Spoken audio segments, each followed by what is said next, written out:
We back. We working. Y'all know that though. What up, Fight World?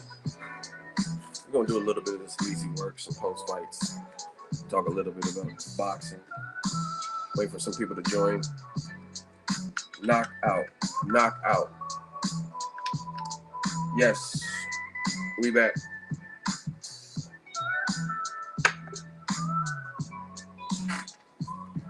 You can't believe it, but I can. This is what I've been telling you. But we're going to talk about it. New media, Boxing Ego. We're going to talk about a newie. We're going to talk about all of it. Oh, don't you worry about that. We're going to talk about all of it. Shout out to HBO Boxing. Very, very fun card. All the fights, the 3 fights that they had televised was crack. If you're a boxing fan, you should have thoroughly enjoyed this card. I mean, unless you were pulling for a fighter that lost or anything. We're going to wait for a few more people to join, and then we can get right into the proceedings this evening. Yes, it is I, Ego, Boxing Ego, the one and only. Troy told y'all. That is correct. Ego told y'all too.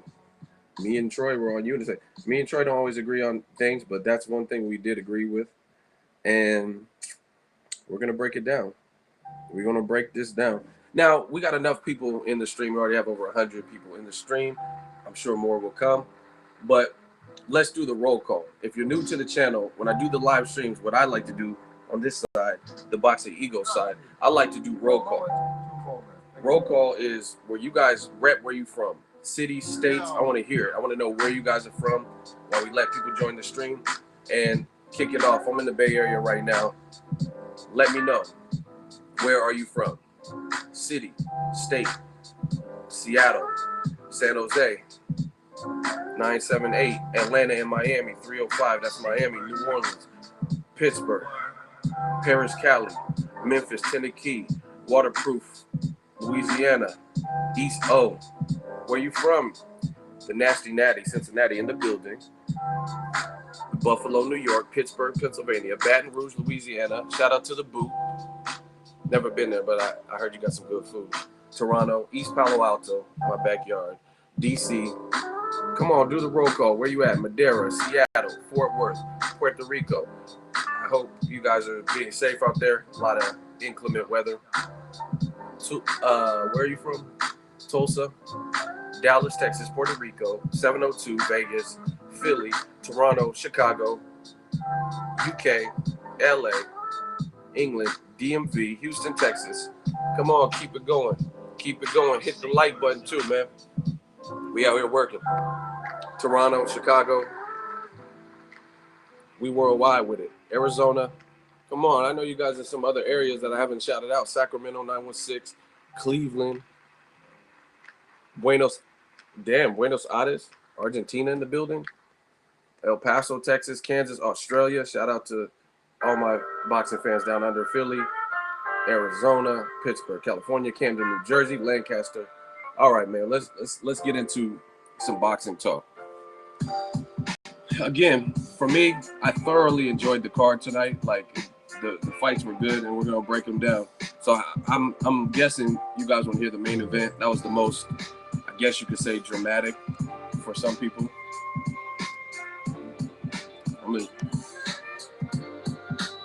Now, this is Roman was getting hit with some big shots, some really big shots. Like, damn, he got knocked down twice, 2 or 3 times. Like, damn.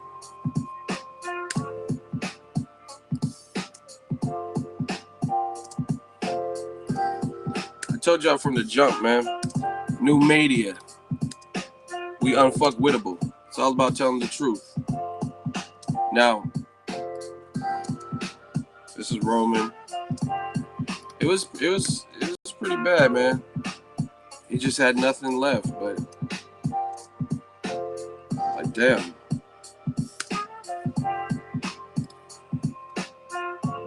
These are just some screen caps. We're gonna get right to it. This is him after So,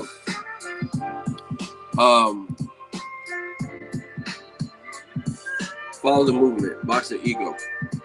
So for me, this is it. I want to say shout out to Thailand, if anybody's watching from there. Shout out to Rungvisai.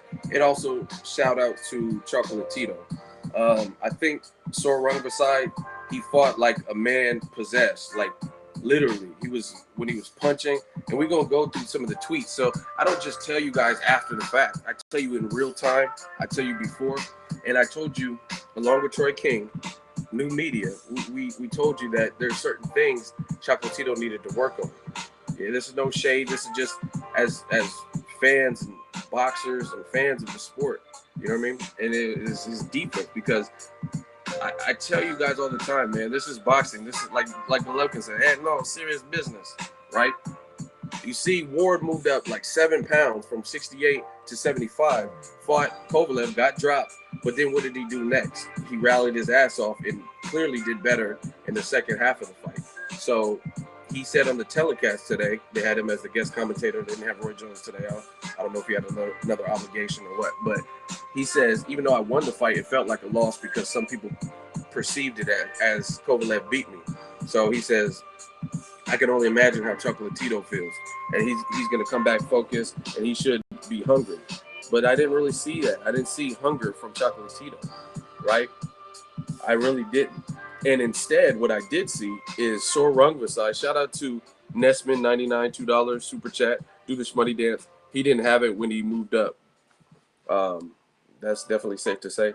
To me, I just didn't see the hunger. Like, you got to understand, Ward versus Kovalev, it reminds me of this fight because the first fight could have went either way, depending on who you ask.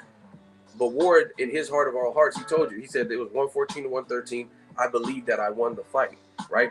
A lot of people, including me, had Chocolatito winning the first fight. I was there live in New York. It was on the Triple G versus Jacobs card. Quadras was on the undercard. Blue Chip, Andy Lee. I was there. I seen it live in the flesh, the blood and stuff like that. And I scored it for Chocolatito winning. But in a win, I also told you, very similar to Pacquiao versus Horn, that he didn't look phenomenal. And he let a guy who lost to Carlos Quadras, a guy that Chocolatito beat, right? And Chocolatito, Rungvisai, to his credit, Quadras warned Chocolatito, like, this dude can punch. He hurt me in I think it was the 12th and final round. Quadras got hurt by Rungvisai, so he warned him. And I thought Chocolatito won the first fight. I told you that, but I also told you, just like Pacquiao Horn, I thought Pacquiao beat Horn, but Pacquiao didn't look exceptional to me, right? He didn't look exceptional, and he let a guy build a name off of his back, just like Robert Guerrero versus Kamagai. Outside of Japan, who was really and truly checking for Kamagai at that time when Guerrero fought him, right? But Guerrero, he moved up to welterweight, and he decided that he wants to bang and be a tough guy. You guys like this guy? Want me to beat him? You know what I mean? All that machismo shit. And then he made Kamagai into a name. And Kamagai, we just seen him fight Cotto for a belt, even though he lost. He still got that opportunity, and he had other opportunities. Golden Boy put him on 2 Jesus Soto Caras main event. You know what I mean? And that's what, if you're an elite level fighter, you're not supposed to be letting somebody make a name off your back. You know what I mean? That no one's heard of Kamagai. Even diehard boxing fans probably didn't know Rungvisai because he had fought majority. I'll pull it up for you. Rungvisai fought a lot of guys in Thailand. Majority of his competition was from Thailand. And in addition to that, and I know this off the top of my head, in addition to that, a lot of the people he fought them in Thailand on their pro debuts, meaning they had no pro fights before that. They were learning on the job, and he might have knocked them out or something. And the one time he stepped up was against Carlos Quadras, a guy that Chocolatito beat in a very tough fight, right? That HBO didn't, in my opinion, I watched the telecast, HBO didn't really call the fight, right? You had Harold Letterman, okay, Jim, Chocolatito, 30 rounds, Quadras 0. Like, how you giving Chocolatito every single round? Harold Letterman, he might need to retire, in my opinion, because the way he's calling fights, it's like if you come forward, you have an action style, and you plow forward, he's gonna automatically give you the fight, and that's not how boxing should be scored. And I understand he's not the official judges, and he doesn't necessarily influence it, But guess what? It's worse than the official judges because he's not influencing the 3 judges at hand. But you know what he is influencing? He's influencing millions of people who have HBO and all the hundreds of thousands of boxing fans. So it's almost worse because instead of influencing 3 people with his unofficial scorecard, he's influencing millions of people, right? Point out the lie, man. Point out the lie. But again, I give credit to Chocolatito. He had a hell of a run. He was close to passing Mayweather's record, even though I don't think his level of opposition, even though he moved up, it wasn't nowhere near the champs, the former world champs and everything that Floyd had fought. But it's still not easy to just get near 50-0, you know what I'm saying? Moving up.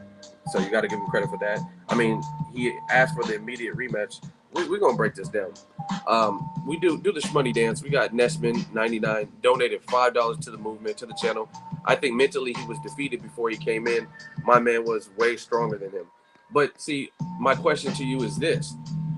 A lot of people, including me, who y'all said I hate Chocolatito, right? A lot of people had Chocolatito winning versus Rungvisai in a close fight, right? So what is there to be mentally defeated about going into the fight? A lot of people were backing you. It's just like, that's like, to me, it's a cop-out. That's like Kovalev versus Ward. A lot of people had Kovalev beating Ward. I had Ward beating Kovalev, but I know it was a close fight. And I don't think 114 to 113 was a robbery and Kovalev won, right? So what Kovalev going into the rematch, he should have been mentally strong because he knew in his mind and based on what the fans were saying that he won the fight. So you can't really do that. You can't really say that he was mentally defeated because people were siding for him, saying that was some bullshit, that was a robbery, he beat Rungvisai. So why would you go into the fight? And that's a good point. I definitely want to wish, it's nothing against these fighters, right? I want to wish Chocolatito a speedy recovery. I don't know what he does from next. I don't know what his money's like, if he wants to hang him up or if he wants to keep going. But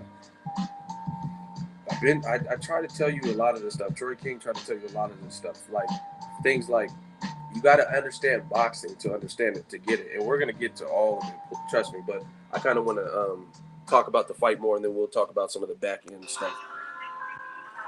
Look, Rungvisai has 4 losses, been stopped before. Clearly has power, right? And his biggest name on his whole resume, up until the point he fought Chocolatito, was Carlos Cuadras, who he lost to. These are facts. Where's the Cuadras fight? Oh, right there. Look at how many, where you see the words debut. Look at how many people saw Rungvisai fought on their debut. Debut. See? So he had very limited competition out there in Thailand. Debut, right? Look at losing records. Debut. And then he got there. You know what I'm saying? So, I mean, credit to him because even though he had limited competition, he obviously rose to the occasion to beat Chocolatito twice as it sits. Despite who you had winning, they gave him the victory, and then he came and pretty much shut out Chocolatito in the rematch. And I'm trying to tell you, man, this is the benefit of new media. This is why I tell you, I'm not worried about it. You guys can name call and all that stuff to me, but the truth is going to come out eventually.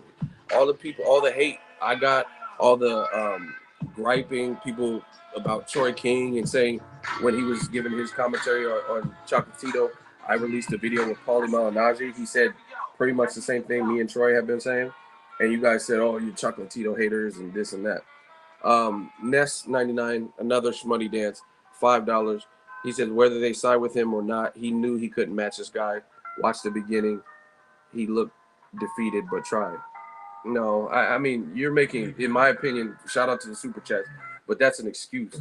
I mean, anyone can say that after someone gets flattened, but if Roman Chocolatito went and did the opposite and stopped Sora Rungvisai, then we wouldn't be saying, oh, he knew he was defeated. It's easy to say any of this stuff before, after we get the results. It's very, anyone can do that. But here, speaking of results, so you know what I'm talking about, so you know that new media is really running this, because I'm going to show you what I was tweeting as the fight was going on. You can look at the timestamp. If you follow me on Twitter already, then you'll already know. You'll know what time it is. And we're going to get right to it. We're going to break this down. Timestamp, 8:56. I said, very good card so far after the co-main event. Don't see how the main event, Gonzalez Rungvisai 2, won't deliver. I want to see the adjustments both fighters make. Both make. You know what I mean? And it delivered. We call it fair, people. Sounds like a good, lively crowd in attendance for Gonzalez Rungvisai. Let's go. I was extremely juiced for this. Look, look at the time. This is before the fight actually started, 9:07 p.m. And if you follow me, you can attest to this. Before the actual bell rung to begin the fight, read what I put.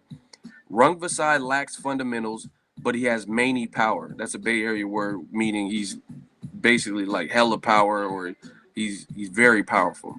Chocolatito better be smart early, especially early. That's what I meant to put. This is before the fight even started. See, I'm telling you, you guys, a lot of y'all let the media feed you a bunch of bullshit. Like, I'm not saying I know everything. Shout out to Patrick McHenry, but again, if I don't know shit, this was before the fight started. I told you, Rungvisai, he's not technical. He lacks fundamentals, but he got some power. And Chocolatito better be smart early, which, in my opinion, he was not. Now, this was a bad sign to me. Rungvisai don't give a fuck, LOL. The reason I said that is because there was an early clash of heads, and I understand the clash of heads in the first one, which I talk about in the tweet. But you seen Chocolatito behaving and constantly petitioning to the ref, and we're going to talk about that in a second. Rungvisai was just like, fuck you, let's scrap. He didn't look like he was really tripping. Very good body work in round one from Rungvisai. I noticed that early on. He was putting some nasty deposits. Now, I mean, I'm trying to give round by rounds. No disrespect to anybody super chatting and donating to the channel, but if you could save them just until after, I'm gonna get through the people who have already. I mean, especially if you want to just super chat with no question or no comment, then that's fine. But I'm trying to get through the fight, and then we could do some of the super chats, and I can answer questions. Tools Gun donated $5. Do this money dance, shmoney dance. Said, do you think the first fight and the decision had a big role in Chocolatito's game plan tonight? Chocolatito looked shy and not like himself. No, I think that's an excuse. I don't think the first fight, because why would he, again, listen, if everybody, including yourself, Chocolatito said, I won that fight. I believe I won for the fight. And see, this is another thing. To me, this is excuses being made, because I'm gonna break it down. And this is what we do, new media style, boxing ego style. Chocolatito had tough fights with Carlos Cuadras. Fact. Even if you said Chocolatito won, it was a tough fight. His fight with Juan Carlos El Gallo Estrada, right? That was a tough fight. Whether you had Chocolatito winning like the judges had him winning in both of those fights. Guess what? They wanted to immediately rematch him, and Chocolatito went on to other options for whatever reason. He wasn't ready to rematch him.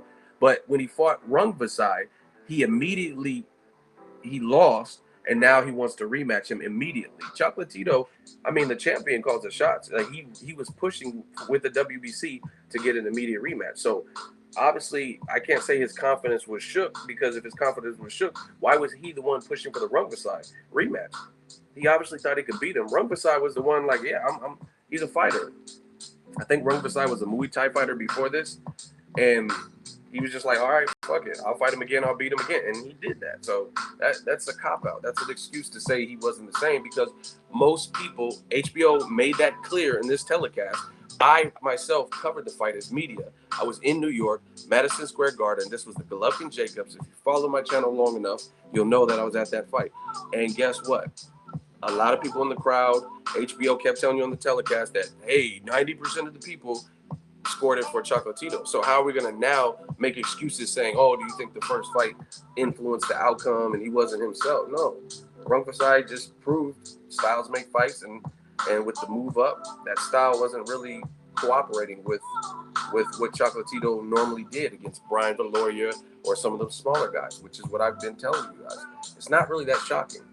Nespin99, a third super chat, another $5. Do this money dance.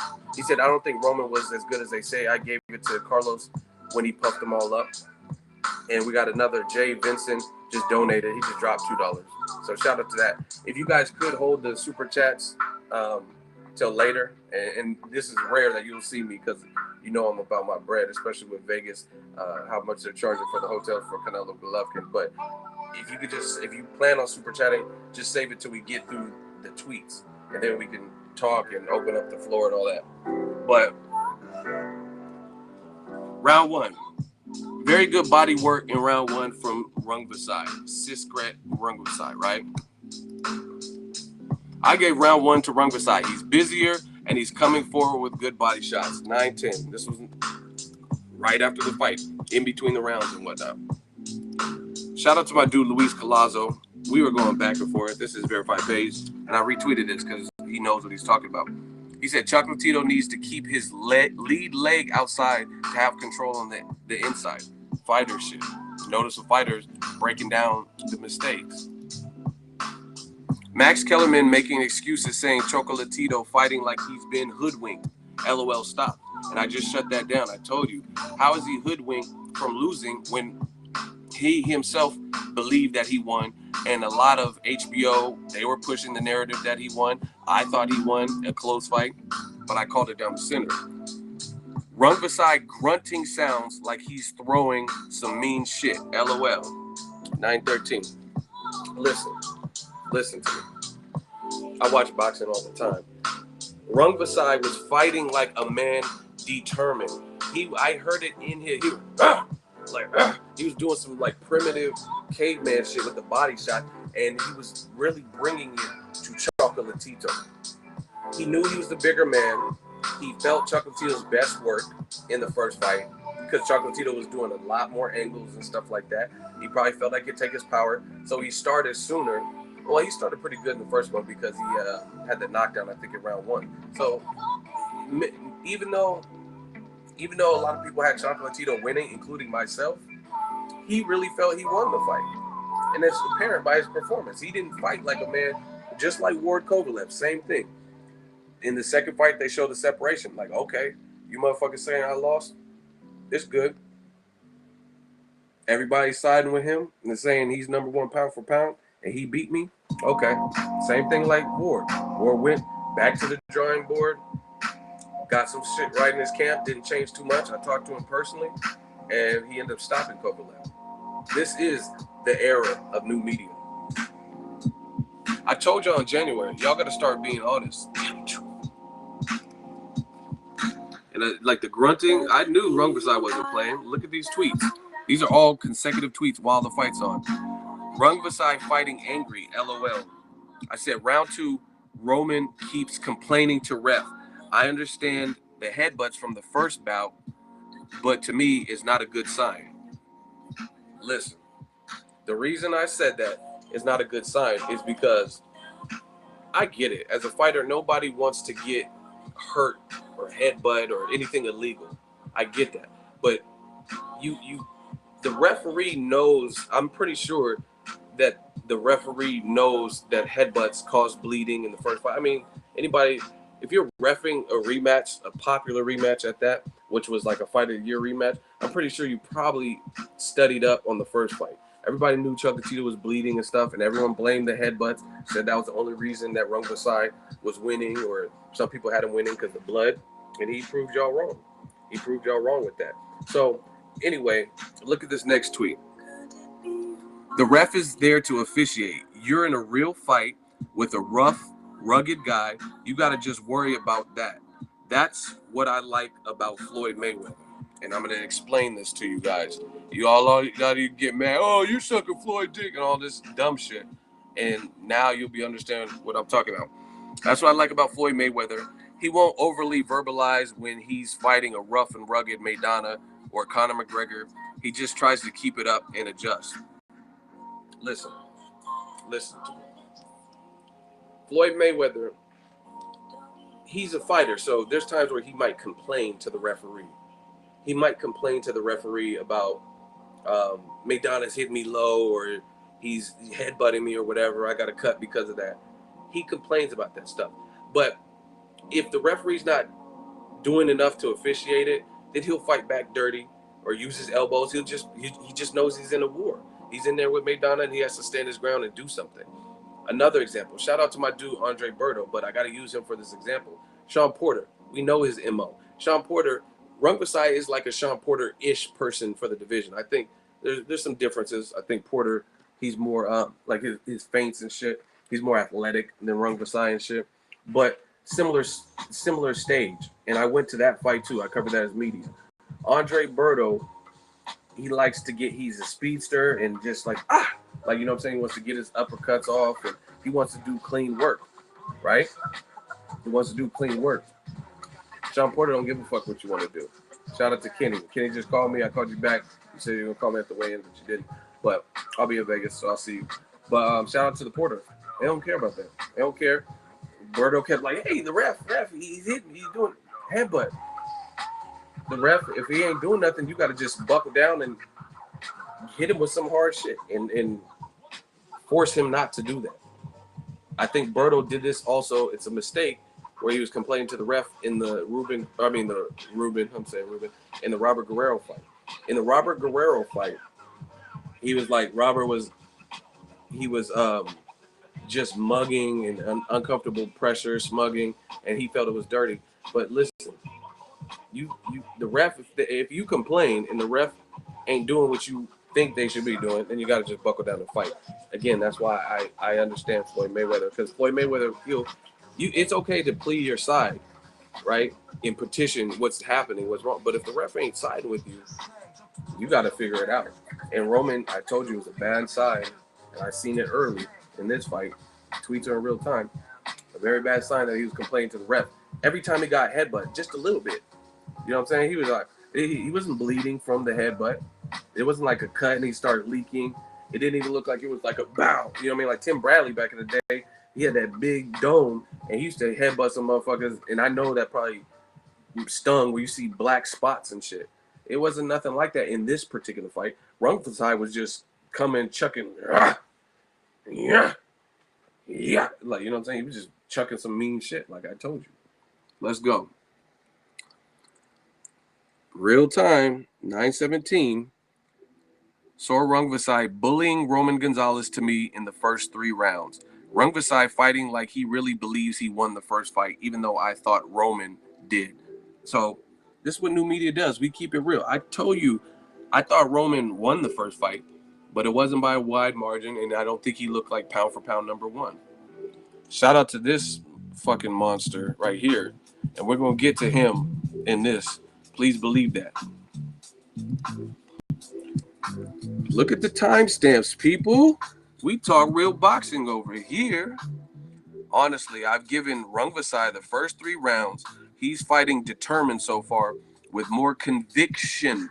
And I think that was an accurate word. Conviction. And I ain't talking about jail. I ain't talking about prison. Still early, but where are Roman's angles? That's what Roman Chocolatito is known for. And I didn't see the angles. Someone responded to me, a fan. He said Roman looks off and soft. He may be in trouble. Look at the time. Rungvisai mad aggressive. If he's conditioned to fight close to this pace for 12 rounds, Gonzalez in trouble. This was before any knockdown. Look at the times. This is before any of the knockdowns. Man, Ego Stradamus strikes again. Moments after I put that, if he fights at this pace, he's in trouble. What did I tell you? Because he got knocked down the first time. Y'all don't fucking listen. You got stopped. Y'all don't fucking listen. Congrats to and still saw Rungvisai. He wasn't playing at all tonight. And then HBO said something like, oh, a couple months ago he was looking unbeatable. Now he's looking like he's shot worn. He was never unbeatable. That's what I told you. I keep it real with you guys. He was only unbeatable to HBO. I told you guys you put too much pressure on these fighters with that pound for pound number 1 bullshit.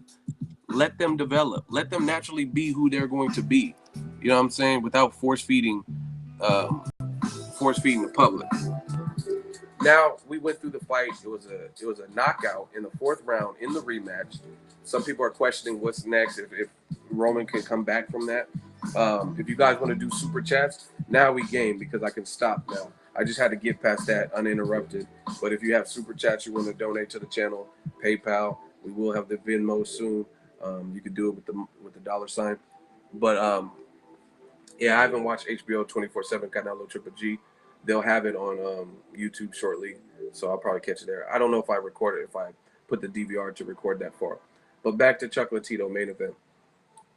I tried telling you guys, like, and somebody just said some dumb shit, and if you say dumb shit in the stream, you know what's gonna happen. You're gonna get blocked. So you might as well just talk regular boxing, or just hush up. Now, new media. I told you guys in January, tell the truth. And I told you guys that you got to be honest. You really have to be honest in this game. And I mean, you don't really have to do anything. Anybody could do whatever they want. But the people, I promise you, I put my name in on everything I love. I put that I was going to be working so hard as a journalist and as media. And shout out to Amanda Nunes. I heard she won. The Lioness won a split decision in a rematch. Shout out to her. Right? I promise you. I told you that new media was coming.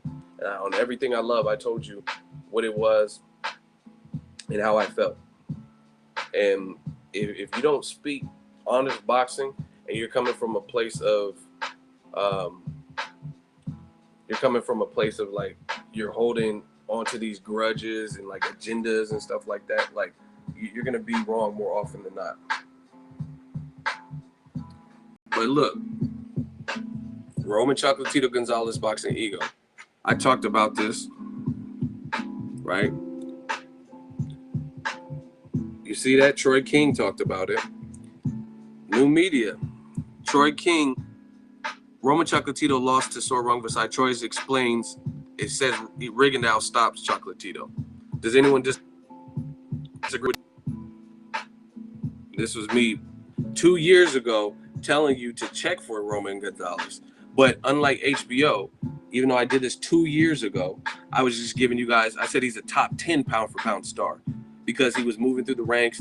And if he's at the end of the pound for pound, 2 years ago, I'm telling you.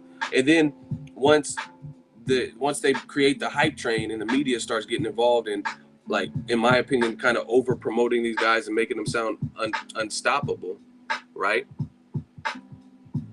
Then now the narrative changed and it says, oh, you hate Chocolatito and stuff like that. Now you want to switch it. Troy King, he speaks in the lighter divisions. He said, I'll stop Chocolatito in 1 round. You know what I mean? And y'all was mad as hell when the videos were coming out. I made this video 5 months ago. So is Roman Chocolatito Gonzalez still pound for pound number 1, like HBO and ESPN said after his loss, right? 29 minutes. We were just talking. Like, Paulie Malignaggi agreed with me. How you pound for pound number 1? You move up 3 pounds and fight Carlos Cuadras, who just lost today in a war. It was a great fight. You're pound for pound number 1, and you're looking like that. But let Danny Jacobs fight Golovkin, a guy who's supposed to knock him out according to the media, and he wore sunglasses after.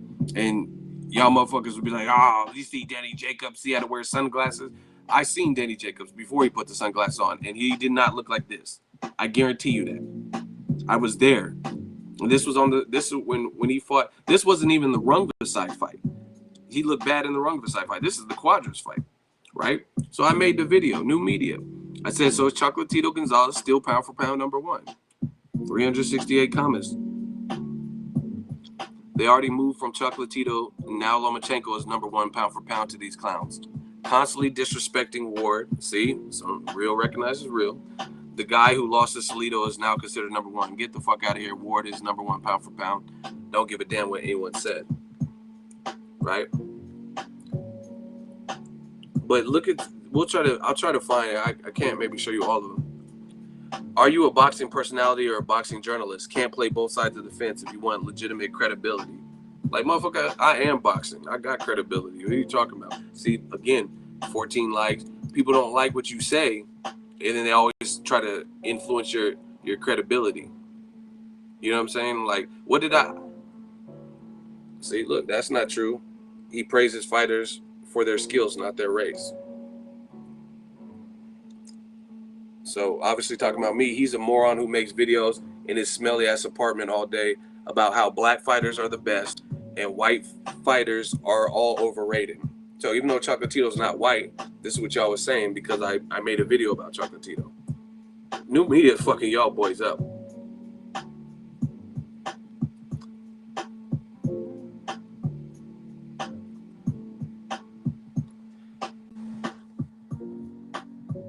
Hold on, Troy King was just calling me.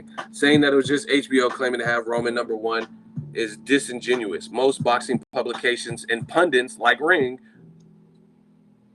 Magazine, ESPN, and TBRB had Roman as pound for pound number one. Weight divisions incrementally increased for a reason. So, Lord Dayu, you just posted all this shit. You just posted all this shit trying to dispel what I'm saying. And the pound for pound number one has a rematch, just like Ward had with Kovalev. And unlike Ward, he's the one that got stopped. And he lost every round. See, that's what I'm saying. It doesn't make sense for you guys to go against the grain. You got to be honest with this. Chocolatito's he was a good fighter. He's, you know what I mean, maybe still a good fighter. But pound for pound means you can move up in weight, right? And your skill set can get you through it. Just like Ward moved up 7 pounds from 168 to 175 and beat Kovalev twice. And I don't want to hear nothing about Tony Weeks and low blows. Yes, he got robbed. He's definitely pound for pound best. So shout out to Ricardo Quinones for not knowing shit about boxing. How are you going to say he's pound for pound number one, the best? He moves up 3 pounds and loses to a guy like Rungvisai, who is a good fighter, but he hadn't fought no one by the time he fought Roman Gonzalez. And the one guy with the name you can recognize, Carlos Cuadras, beat him. But again, when I say it, I'm the bad guy, and I only like black fighters, and I hate this fighter. And then this is what they try to do. Troy Stevens. Even Floyd Mayweather says Roman Gonzalez is pound for pound number one. And then he put, you laughing. I don't care what Floyd said. If that's his opinion, that's his opinion. But who looks right? You know what I mean? Floyd also said all lives matter. I don't agree with that when there's a problem that's inherent in certain communities.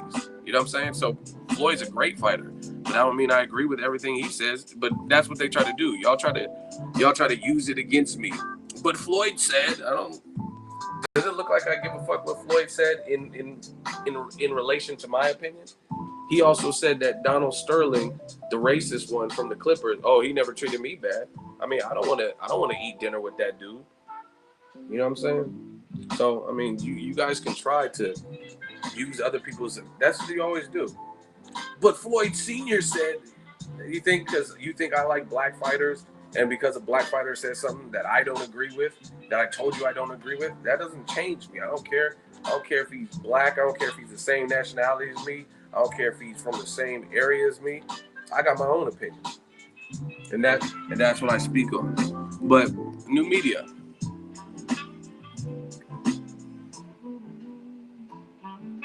Listen, people, when you actually box by using your gloves, picking off shots, rolling with punches, sidestep, say you're doing all this to say about how Chocolatito's number one, I don't agree with that.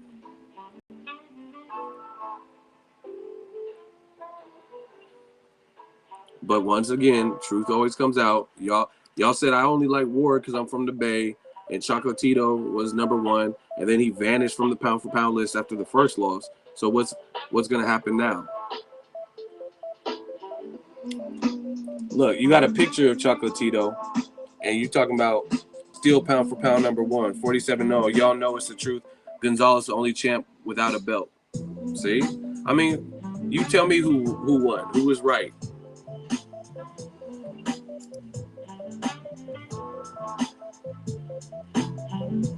And again, this is not even Chocolatito this is not about him. He didn't do nothing to me. I'm talking about the media. I'm talking about the fans. I'm talking about what they portray. This has nothing to do with Chocolatito as a man. You know what I'm saying? Chocolatito robbery of the century. You can't compare Roman Gonzalez to Spence. Roman is a 3-4 division world champion, but I do think he's overrated, and Ward should be number one. Boxing Eagle, Andre Ward has been running scared and acting like a bitch since he got a gift decision, and you never did a video or called him out. But if it was Kovalev, I bet you would have done multiple videos on him. Plus, stop your favoritism. See how dumb y'all sound? It's so obvious. We viewers are not dumb. Pound for pound, my foot. So shout out to Segun, who don't know shit about boxing. Ward's been running scared and acting like a bitch, so you got to call the man out of his name. And you try to claim that it was favoritism, but he, within 4 months after the first Kovalev fight, it was announced that he was rematching him, and not only did he fight him, but he stopped him. Look, what does that say? Niggas for niggas, you dig? Chivo the GOAT. Y'all getting so many L's. Like, where is this coming from? Like, what does this have to do with boxing? Like I said, Chocolatito darker than me. It don't have nothing to do with skin tone. I just didn't have him pound for pound number one.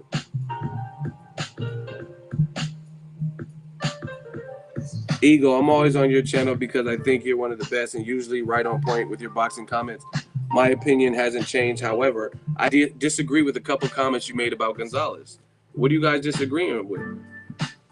You guys still disagree? Or was this just 5 months ago? New media, man. I told y'all what it is, man. I didn't give Roman Gonzalez 1 round in that fight. I didn't give him 1 round. And I thought it was a winnable fight. HBO, they're doing all this stuff to promote. Listen, you're not going to be able to. This is like Mayweather versus McGregor. McGregor. Conor had all the mouthpiece. He had the look. He had the swag. He's wearing the minks. He got girls. He got tats, right? Visibly bigger than Floyd. Bigger fist. Bigger skull. Bounces heads off the canvases. Takes kicks to the chin. But Floyd says it best. All that trash talking, who won the press tour, all that stuff, none of that matters because the fans can't fight for you. The fans in the T-Mobile can't fight for you. The people leaving YouTube comments can't fight for you, right? So at the end of the day, skills pay the bills. And at the end of the day, you're reduced to that. So all the people saying Roman Chocolatito, Dan Rayfield can't fight for you. You know what I mean? You saying he's number 1 pound for pound. He can't fight for you. You can't fight Rungvisai. I missed your super chat. You put another super chat with $5 to tell me I missed a super chat. Thank you. I appreciate that. Do the Schmutty dance. I'm sorry. We're just talking a lot of boxing chat. If I miss a super chat, you guys just put it in the comment section so I can go back. And we're getting a lot of comments, so I don't know if it'll be up there still. I don't see it. If you guys can help me out with the super chats, if I miss one, I'm not trying to. Oh, I found it. Okay. Askia Hussein, $10 super chat. He also left a $5 super chat because he knows we work and this is the movement. His question is, what's HBO's next move? Are they going to abandon Roman and double down on Lomachenko until Rigondeaux knocks him out? # new media. I'm telling you, man. Like, people... Listen. People... Put all your eggs in that dumb basket if you want. And the dumb basket is people not telling the truth. I mean, we know the usual suspects. Commentators, YouTube channels, article writers, we know who they are. And you'll consistently see them say the exact opposite of everything I say, consistently. But once again, we will always see. Now, another fight I covered with Chocolatito was against Arroyo, who was off a long layoff. I went to that fight. It was on a Triple G Wade card. And Roman Chocolatito didn't look exceptional in that fight to me. And that was a guy coming off a layoff. And it just seems like ever since he moved up, it wasn't the same. You know what I mean? Nothing was the same like the Drake CD. See? I interviewed my man, Paulie Malignaggi. Why you bragging about my side piece? 9 months ago. Y'all could have had babies in this amount of time. Paulie Malignaggi sounds off on Roman Gonzalez, Chocolatito Gonzalez. He can't be pound for pound number 1. Look at this title, right? He can't. Roman Gonzalez can't be pound for pound number 1. Kovalev Ward winner is, right? Troy King was breaking down the Sor Rungvisai fight, right? The writing's on the wall, man. It's done for a lot of you guys who think they're boxing experts and shit.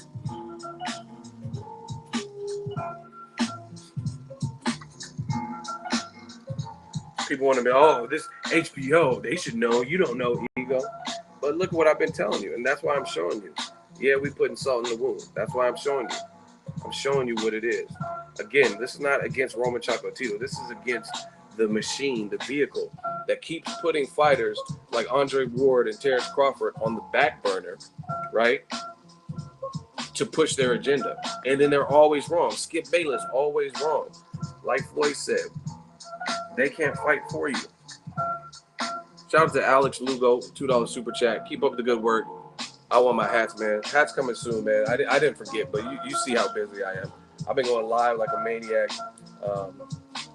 We just working, man. But I mean, props to Roman for he accepted the challenge.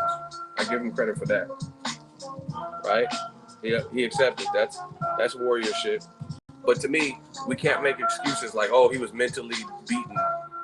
He was mentally beaten. No, you can't do that. You can't do that.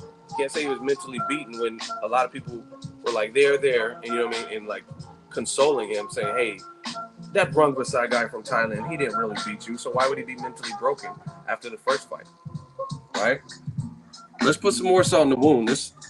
We feeling good. Let's put some salt in the wound. Remember this video? 1 year ago. Listen to me. You guys see the date. ESPN experts believe Triple G and Chocolatito all-time greats over Miguel Cotto. Listen to this. Miguel Cotto, Terry Norris. So, look at my video.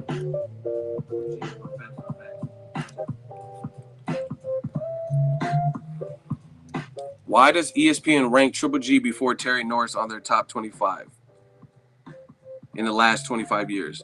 LOL. Name the Sugar Ray Leonard equivalent Triple G has beaten at that time. Hell, name the Julian Jackson or John Mugabe style that he beat, right? And I went on here and I explained to you. I said, Golovkin, look, I don't hate.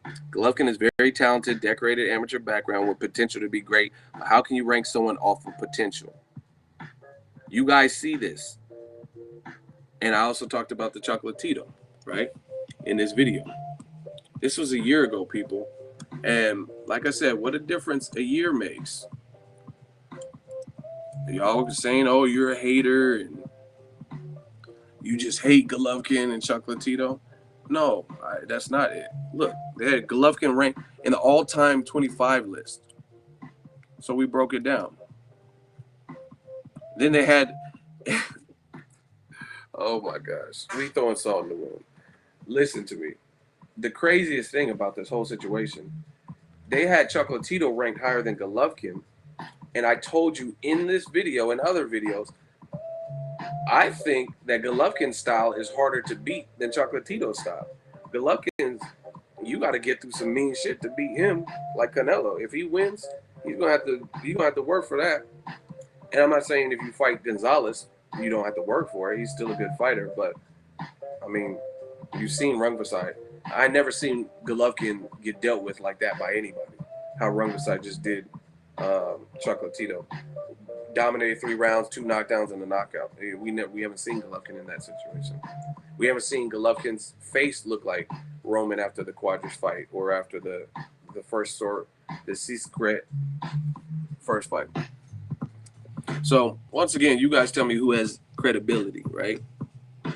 Because y'all love to say that, oh, you only like black fighters and all this stuff.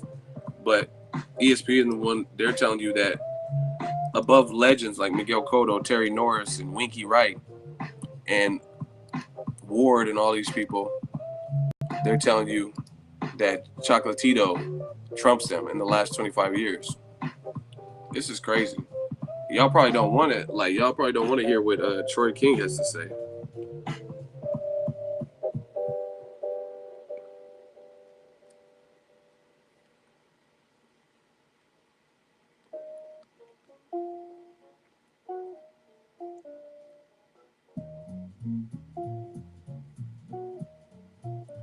See, some people are agreeing. Wow, that's fucking sad. I like Triple G and Chocolatito, but these people are getting way out of hand.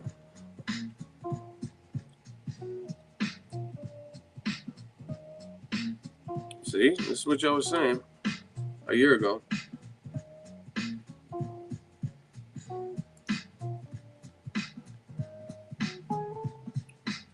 But don't get it twisted. We had a lot of hate for speaking out the truth, and like I said, when it's all said and done, you tell me who looked crazy and stuff. You guys gotta really break this boxing game down. And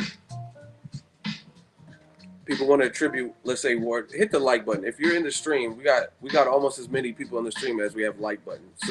So if you haven't hit the like button, just hit the thumb up. So the more likes we get, the more engagement it'll show YouTube, and the longer we usually stay on with the live stream. If you just enjoy good old fashioned boxing talk. Yeah, I got to link up with TK before I leave, and I'm leaving Monday. You know they wanted Chocolatito to surpass Floyd. This guy Ego knows his boxing, folks. Like I said, I don't know everything, but I do speak from the heart, and I'm real. And I'm not. See, it's so funny. Everything that people say that you are, oh, you're racist. You only like black fighters. No, that's not the case at all. You hate black fighters, and you are actually racist. That's what it is. That's what it always boils down to. You know what I mean? Everything that it's like someone farts in the elevator and like, hey, ask their friend, hey, did you fart? Like, motherfucker, you farted. That's what it is. I don't have nothing against none of these guys.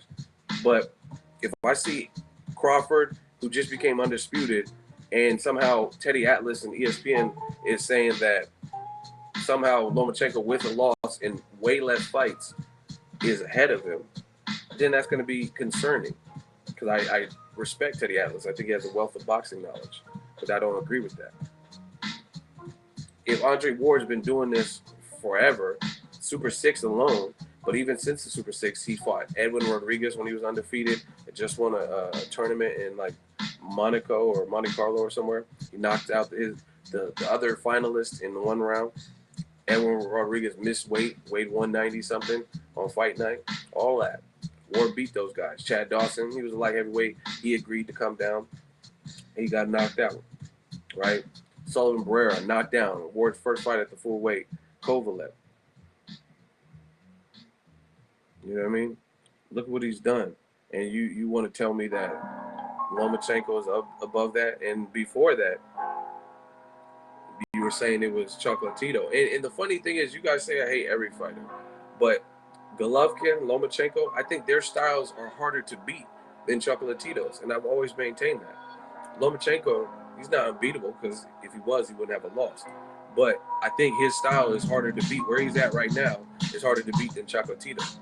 You've seen Chocolatito moved up 3 pounds, and every single fight he was challenged in a way we haven't seen. And that's what happens. Just like Nonito Donaire.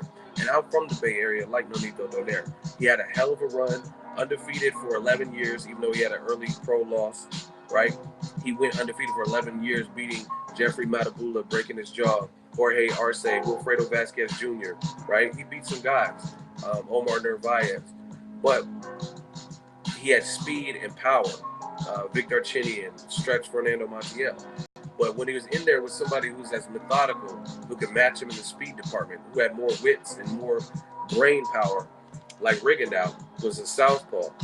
We seen what happened. Donaire was in the 12th round, like moonwalking backwards, right? HBO, the machine, they wanted him to be the next Pacquiao, and he was well on his way to maybe even being a pay-per-view star. And Rigondeaux derailed all of that. And guess what the media did and the fans did? Because of the media, they blackballed Rigondeaux. Told you he wasn't shit. He was boring. Nobody wanted to watch him. People vomited. They put their kids to bed when watching him. But when have we seen Rigondeaux? We've seen him hurt. We've seen him get knocked down. I can think of multiple fights. Donaire, he got knocked down. Against Amagasai, he got knocked down. Against Roberto Marroquin. This is how you know I know my boxing. This ain't for play. This is what I do, right? He got knocked down in all those fights. But guess what he also did?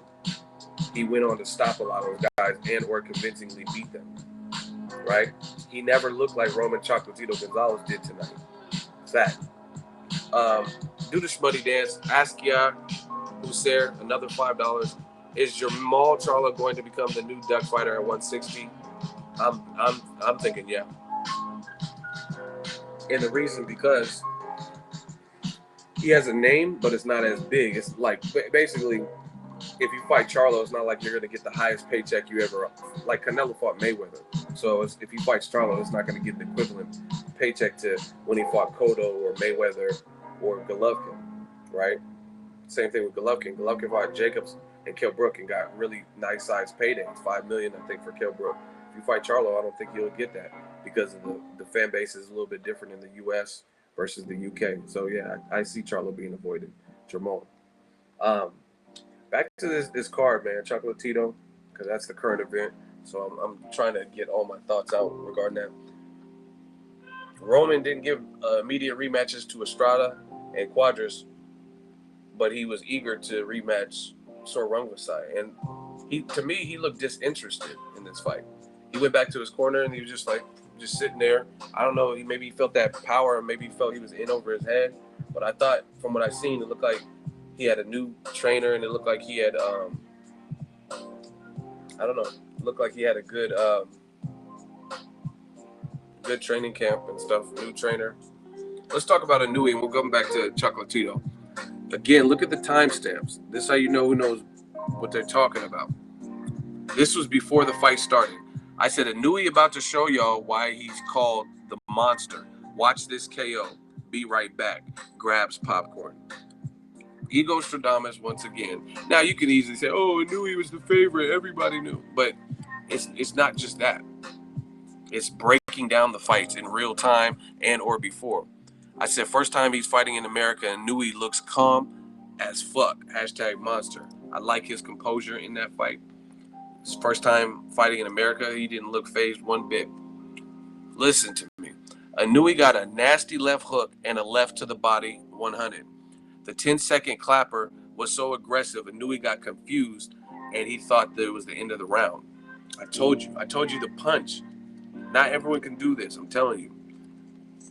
I said Antonio Neves, he has to stop letting Inui drill him to the body with that left hook, or this won't last much longer. It's breaking him down, heavy breathing. 8:44. This was before the knockdowns and stuff. I'm telling you, I'm breaking it down as I see it. HBO got to stop with this whole all action bullshit. Fighters fight your fight. Fuck the business side of the fight. Fight for you. Now, the reason I said that is because Max Kellerman was on there saying that Inui has to do this and that, and if he doesn't get a stoppage in the next few rounds, then it was basically a waste to come to America and like basically ruin the middle part of the card, because the Quadras fight with El Gallo Estrada was a great fight, and Chocolatito Rungvisai is probably going to be a great fight, so it'd be a wasted opportunity basically.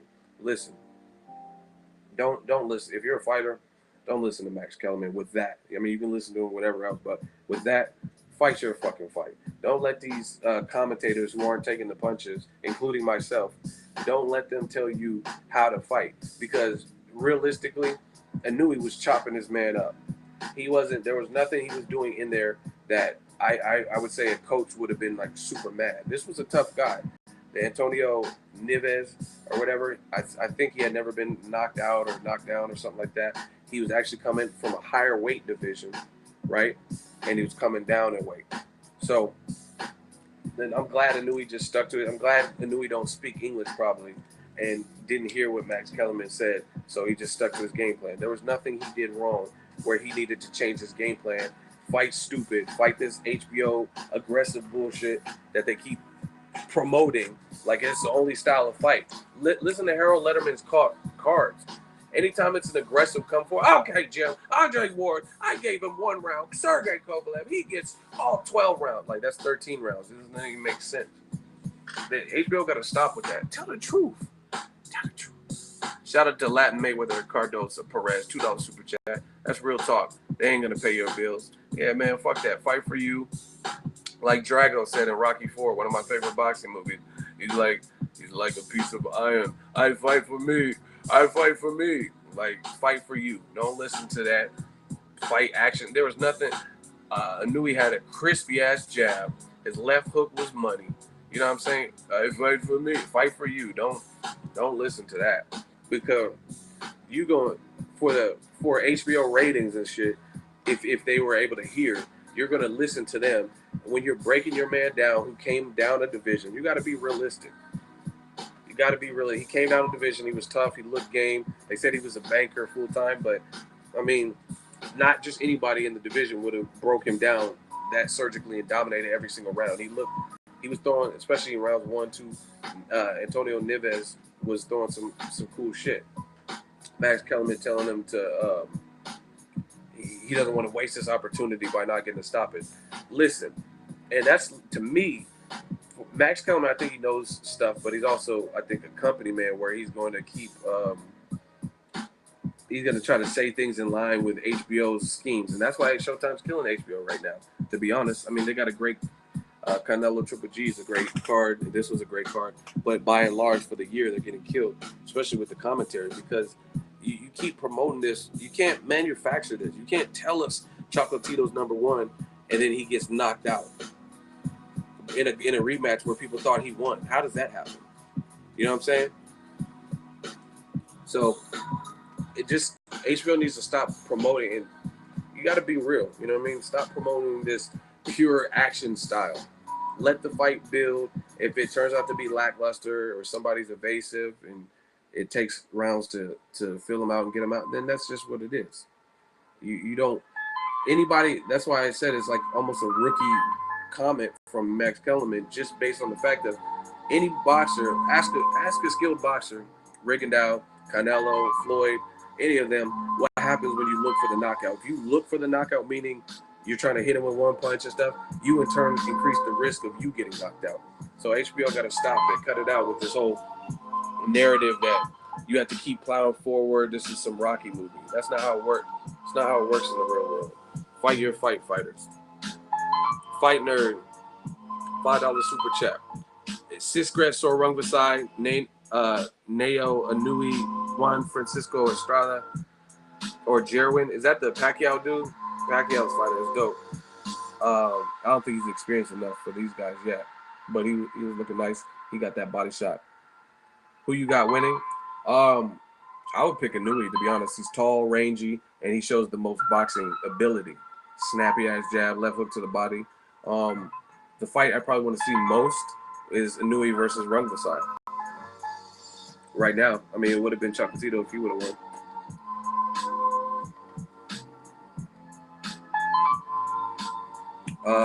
Estrada, he was pissing me off today, to be honest. He did cool. They both showed a ton of that Mexican heart in that fight, Quadras and him. But look at the time. Look at the time, people. 8:53. This is before the main event. I fuck with Inui. He showed some showmanship last round. He seemed like the man to beat. I think he gonna chop Chocolatito up if he wins the rematch. He's too big. This is before the main event, people. I tell you, Inui, he's looking like he's living up to his name, the monster. And I told you, I think he gonna chop Chocolatito up if he wins, if Chocolatito were to win. Now, does anyone disagree with that now? After seeing Rungvisai, who's less technical with power, chop up Chocolatito. You know what I'm saying? A lot of y'all gotta stop getting mad and stuff and just know your boxing, study up. Yeah, I didn't like the Michael Buffer did the Steve Harvey Miss Universe shit. In case you guys didn't know, Michael Buffer, he combined both fighters' names immediately after I did this. I made this meme. Like when Steve Harvey messed up, he said Carlos Estrada, which is a combination of Juan Francisco Estrada and Carlos Quadras. He said Carlos Estrada. And I said Michael Buffer be like the winner is Carlos Estrada.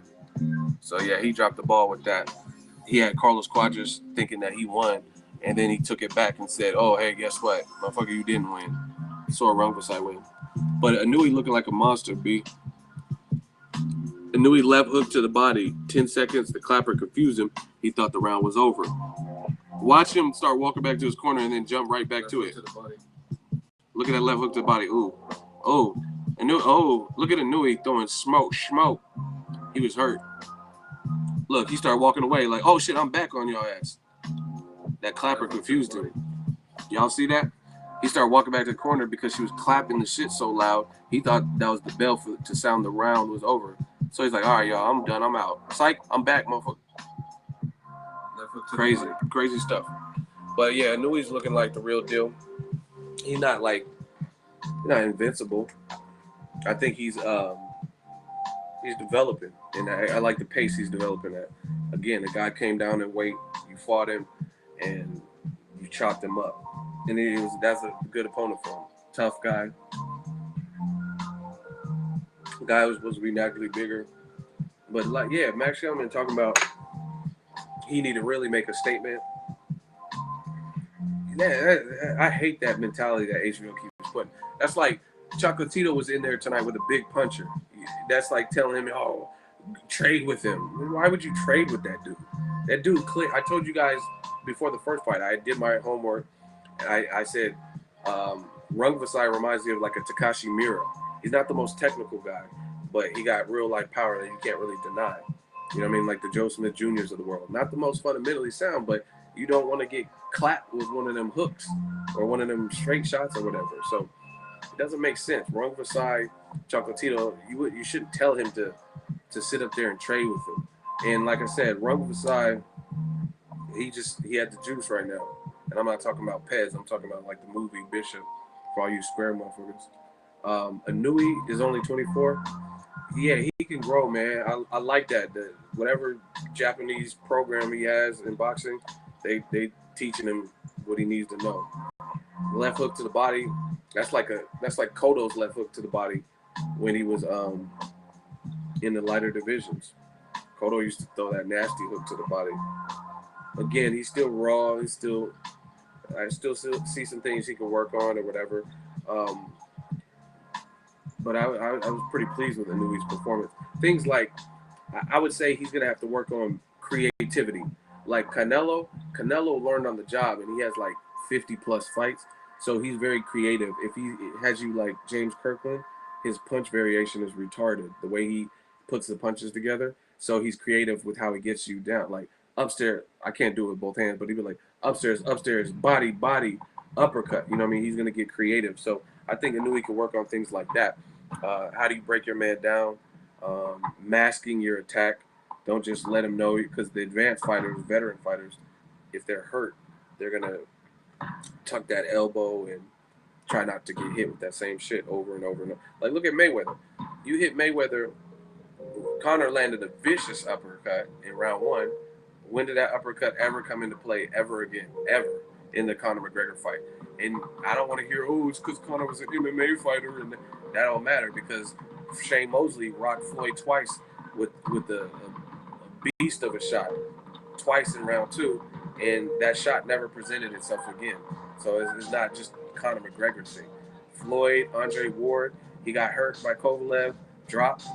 He never got dropped he got dropped in the second round, so that's 10 rounds, and then the second fight lasted like 7-10 rounds. So basically, Ward got dropped once, and he never got dropped again for another 17 to 20 rounds that he was in there with Kovalev.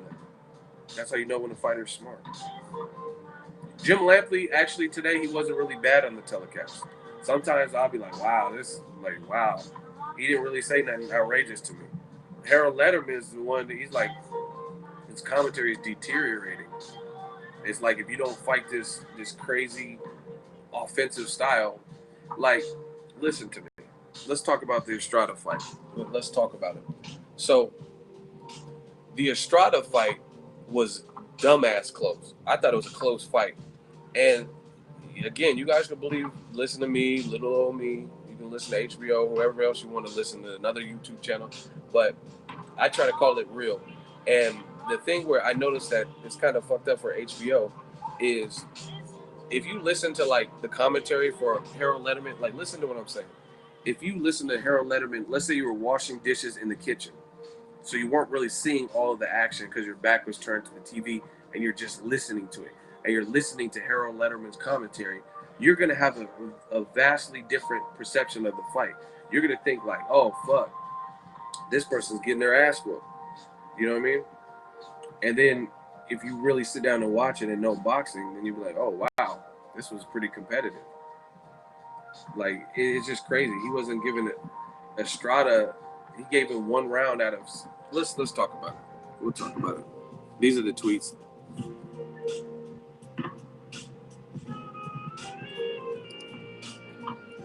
I said, as expected, Carlos Cuadras versus El Gallo Estrada is already cracking in round 1. LOL, they throwing leather. So off to a good start. And this fight was a great fight because it sustained that type of energy.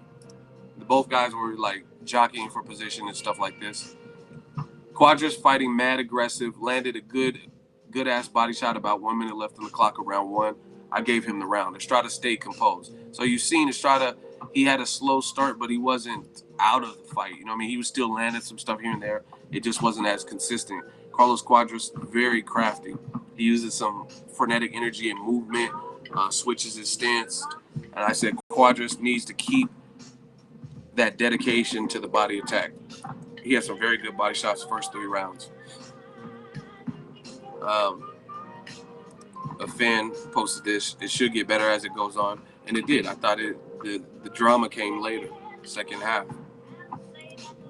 Estrada landing that left hook at will, good shit. See, regular boxing fans, we're enjoying it and understanding that, hey, this is a competitive fight still, blah, blah, blah. But Harold Letterman was making it like it was a blowout. Very good action in round 2. If this goes to the championship rounds, it will be real interesting to see how they both act slightly fatigued. 7:32. I'm telling you in the second round, and this was exactly what happened. Second half, that's where Estrada kicked things up, stayed composed, weathered the early storm or whatever you want to call it, like Mayweather McGregor, and he started to come alive. Round 3, things heating up. I love boxing. Carlos Cuadras Estrada.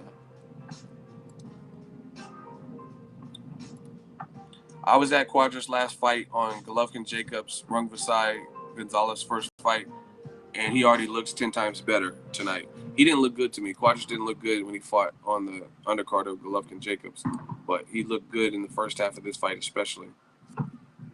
Max Kellerman is like, I don't see that punch landing. Harold Letterman was yelling. I saw it landing. They were disagreeing. Max Kellerman was saying the right hand didn't land. Harold Letterman was saying, yes, it did land. I seen it land. So I said, LOL, HBO commentary never on the same page. And you'll notice that. Roy Jones wasn't there tonight, but I noticed he's constantly disagreeing. He's like, that wasn't a hook. That was an uppercut, Jim. You know what I'm saying? He's saying something totally different than what the next person said. It's shocking to me. Like, I'm not saying you have to agree with everybody, but you guys are all trained professionals, and then Roy Jones is constantly correcting you on something. It's just weird to me. But yeah, let's keep going with Cuadras' fight. Round 5, more great back and forth action. Very competitive so far. I have Cuadras winning though, but no one is out of the fight as of now. 7:44. See, they say I'm the most biased on YouTube, and I'm the biased one, and all this stuff. I feel like I'm calling it pretty damn fair. I tell you early, no one is out of the fight. Listen to Harold Letterman. He's like, okay, Jim. He gave, man, listen. He said it's true that this is a fan. It's true that Cuadras is winning, but Harold's bias is just disgusting. See, real recognize real. Look at Estrada landed some good shit in round 6. Cuadras better stop playing around showboating.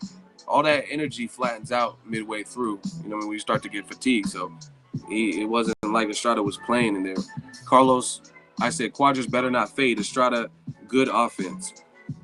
He was coming with some solid shots. He was just, it's like, it reminded me of like Badu Jack versus James DeGale. James DeGale was crafty and shoe shining, a lot of energy early, but Badu Jack was just a patient worker. And then landing good shot here and there. I still think Estrada needs to turn it up in round 7 and beyond, win a round big. The thing pissed me off about Estrada, he was like definitely in the fight, but he was doing little things where I felt like he could have turned it up a little bit more. Harold Letterman need to retire with Larry Merchant. He gave Estrada 1 round out of 6. just like Chocolatito Quadras. Yeah, go listen. That was a very competitive fight. But on Letterman's card, he had Chocolatito winning by a landslide. I don't feel like, I mean, just tell me what I'm watching. Don't tell me it's someone winning by a lopsided every single round. And you give one person one round, and I know I'm watching something close. Even if it's not even just the scorecards of who's the round you're giving it to. The way your commentary, you're making it sound like Estrada was just not in there. And then later, we'll get to it because I know I talked about this. Look at my commentary. Estrada turning it up on Quadras, blasting him with big shots. Look at the time, 7:52. Momentum shifting to me to Estrada. Still losing overall, but if you look at the style of the fight, Estrada is doing what he's been doing. And he was having more success with it. But what I meant by that, because you only can do like 140 characters. What I meant by that is Estrada, he seemed like boxing is about ebb and flow. You know what I mean? He's about ebb and flow. And to me, Estrada was just patient, diligent, worker-like. And he was doing what he kind of had been doing.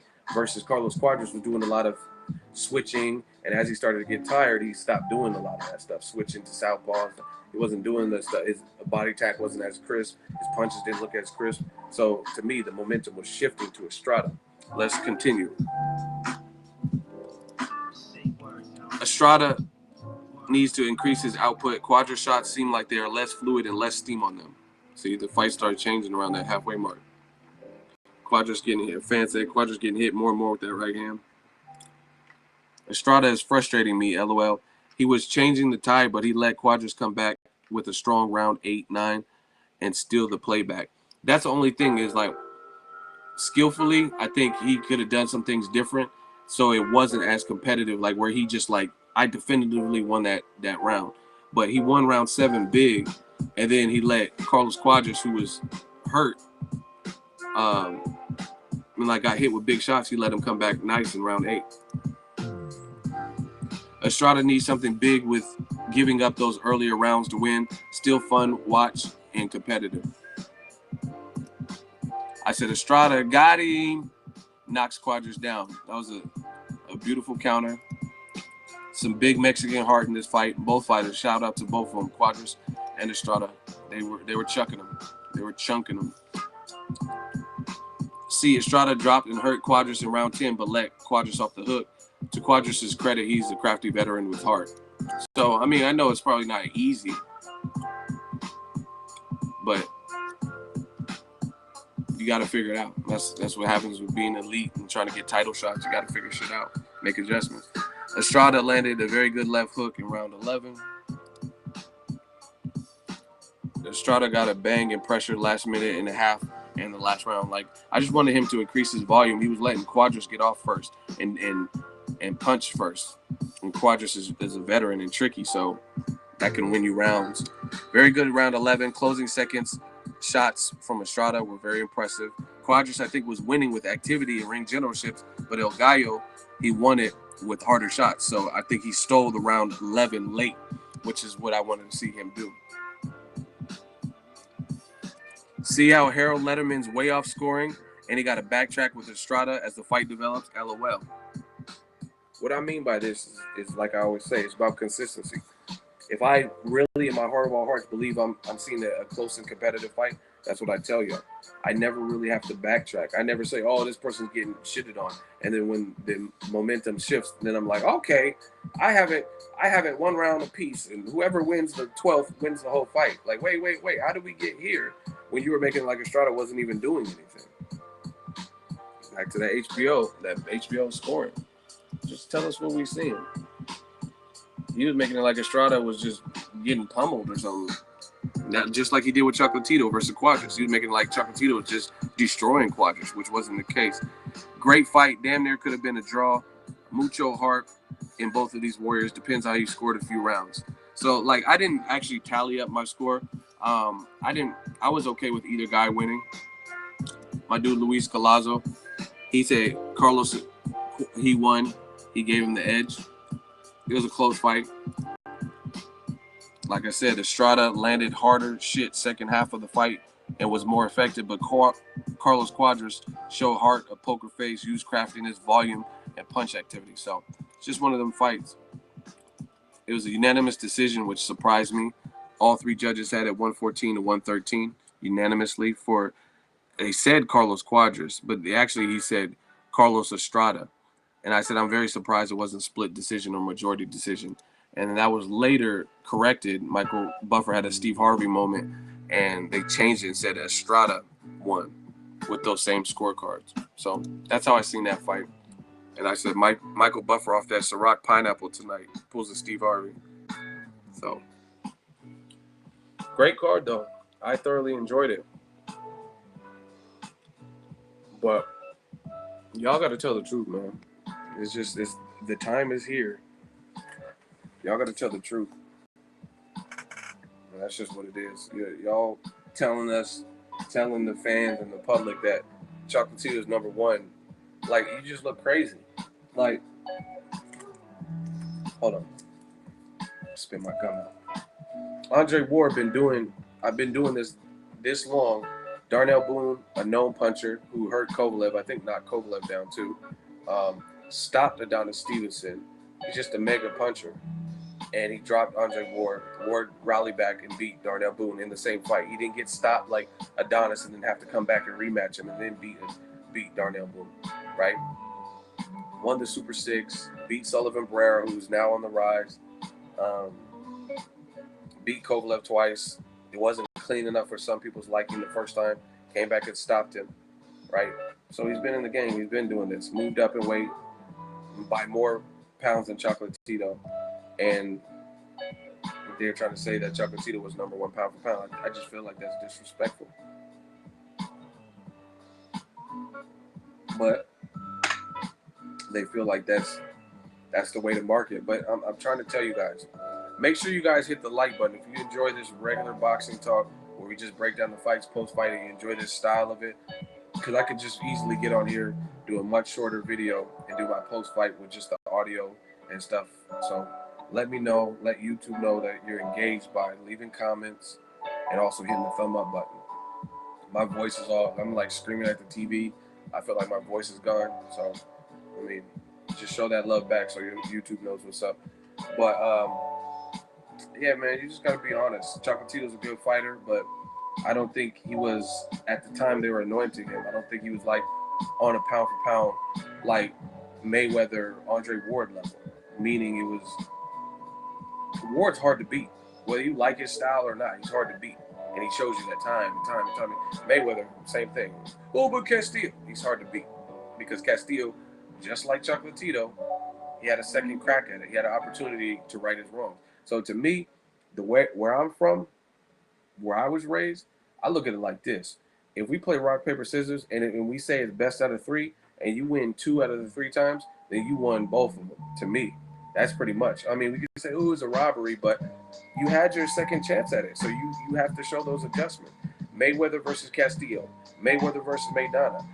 Those opponents in close fights had an opportunity to say, you know what, let me knock this fool out, show y'all I wasn't playing in that first fight. And if Castillo would have knocked Floyd out, if Maidana would have knocked Floyd out, then the world would be like, see, I told you Castillo won. But Floyd got his shoulder rotator cuff corrected in surgery, and he went and beat those guys easier the second time. Chocolatito had that same opportunity. Same thing with Ward Kovalev. If Kovalev came back and crushed, like he said, I will end Ward's boxing career. And if he would have did that, then they'd be like, see, I told y'all motherfuckers, Ward won the first fight. It was close, but we had Kovalev winning. But like I said, those guys are hard to beat. Chocolatito pushed for this rematch, and he got stopped in 4 rounds, and I had him losing every single round. So to me, like I said last year, like I said 5 months ago, like Troy King said, and everybody got mad on the channel, said I was a Chocolatito hater, and I hate HBO, and I hate everything. Who was right and who was wrong? You guys tell me. How was I wrong? Like, how can we say, listen, if you said Crawford was number 1 pound for pound, if you said that Ward was number 1 pound for pound, if you said Floyd was number 1 pound for pound, these guys are undefeated. Even in their darkest moment where they had a close fight, they came back and resurrected. Like Crawford never, I guess he hasn't had a rematch that I can think of. You know what I mean? And it's big fights. But Ward, he cleared up the Kovalev fight. And the other ones, he already beat him decisively. Mayweather, he only had like 2 rematches. Unlike Pacquiao, who had a rematch fucking Eric Morales 3 times, and Marco Antonio Barrera twice, and Bradley 3 times, and Juan Manuel Marquez. You had to fight him 4 times to beat him, or to convince, and then you get knocked out in the 4th time. These are facts. These are all facts.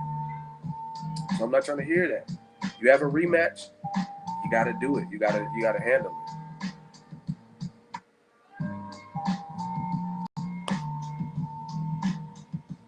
Everybody throw your L's up. Blocked. Some dude, he said you're wrong for them sunglasses and beard. Once again, instead of talking about boxing and the subject at hand, you worried about another man and his facial features. And I just got cut, so I know my shit cool. I just went to the barbershop and got edged up. So once again, everybody throw your L's up. Put L in the comment section for that idiot who can no longer be with us. And he's more concerned. Instead of, we're all talking boxing and Chocolatito and Rungvisai and the HBO great card. And you're like, yeah, but what about your beard? Let's talk about your beard. That's an automatic L. You know what I mean? We trying to talk boxing. You worried about my beard, which I just got cut. My shit fresh. My barber has hands. So I'm not worried about that. Anyway, you number 1 pound for pound. Rematches, if you had a close fight, then you gotta show that. You gotta show that separation. Like my favorite fighter, one of my favorite fighters of all time, Roy Jones Jr. He got disqualified on some bullshit. Montel Griffin. What did he do in the rematch? He knocked him the fuck out brutally in the 2nd round with a leaping uppercut from 4 feet out. And post-fight talked a gang of shit. That's what Roy Jones did. He said, didn't I just say that? That's what it takes sometimes. You take something from me dishonestly, I'm coming to get it back. Now, if you beat me, I say, okay, we had a good night. I'm still coming to get it back. But if you beat me dishonestly, I'm coming to get it back. Now, I didn't want to have to do this, but y'all made me. Roy kept it real. He said, I didn't want to have to do this, but y'all made me. Larry Merchant was like, what do you mean you didn't want to have to do this? He said, I don't want to have to do this because I don't want to have to go back to the old RJ, because that would have, I might have killed that boy by mistake. He told you, Montel Griffin. So, as far as I'm concerned, this is just like rock, paper, scissors, best out of 3. Chocolatito, it was a close fight. I had him winning versus Rungvisai, but then you just got destroyed by Rungvisai and knocked out, which neither one of you guys did in the first fight. So, I mean, Rungvisai got best out of 3, and people are now questioning Chocolatito's, what can he do next? Like, what's next for him?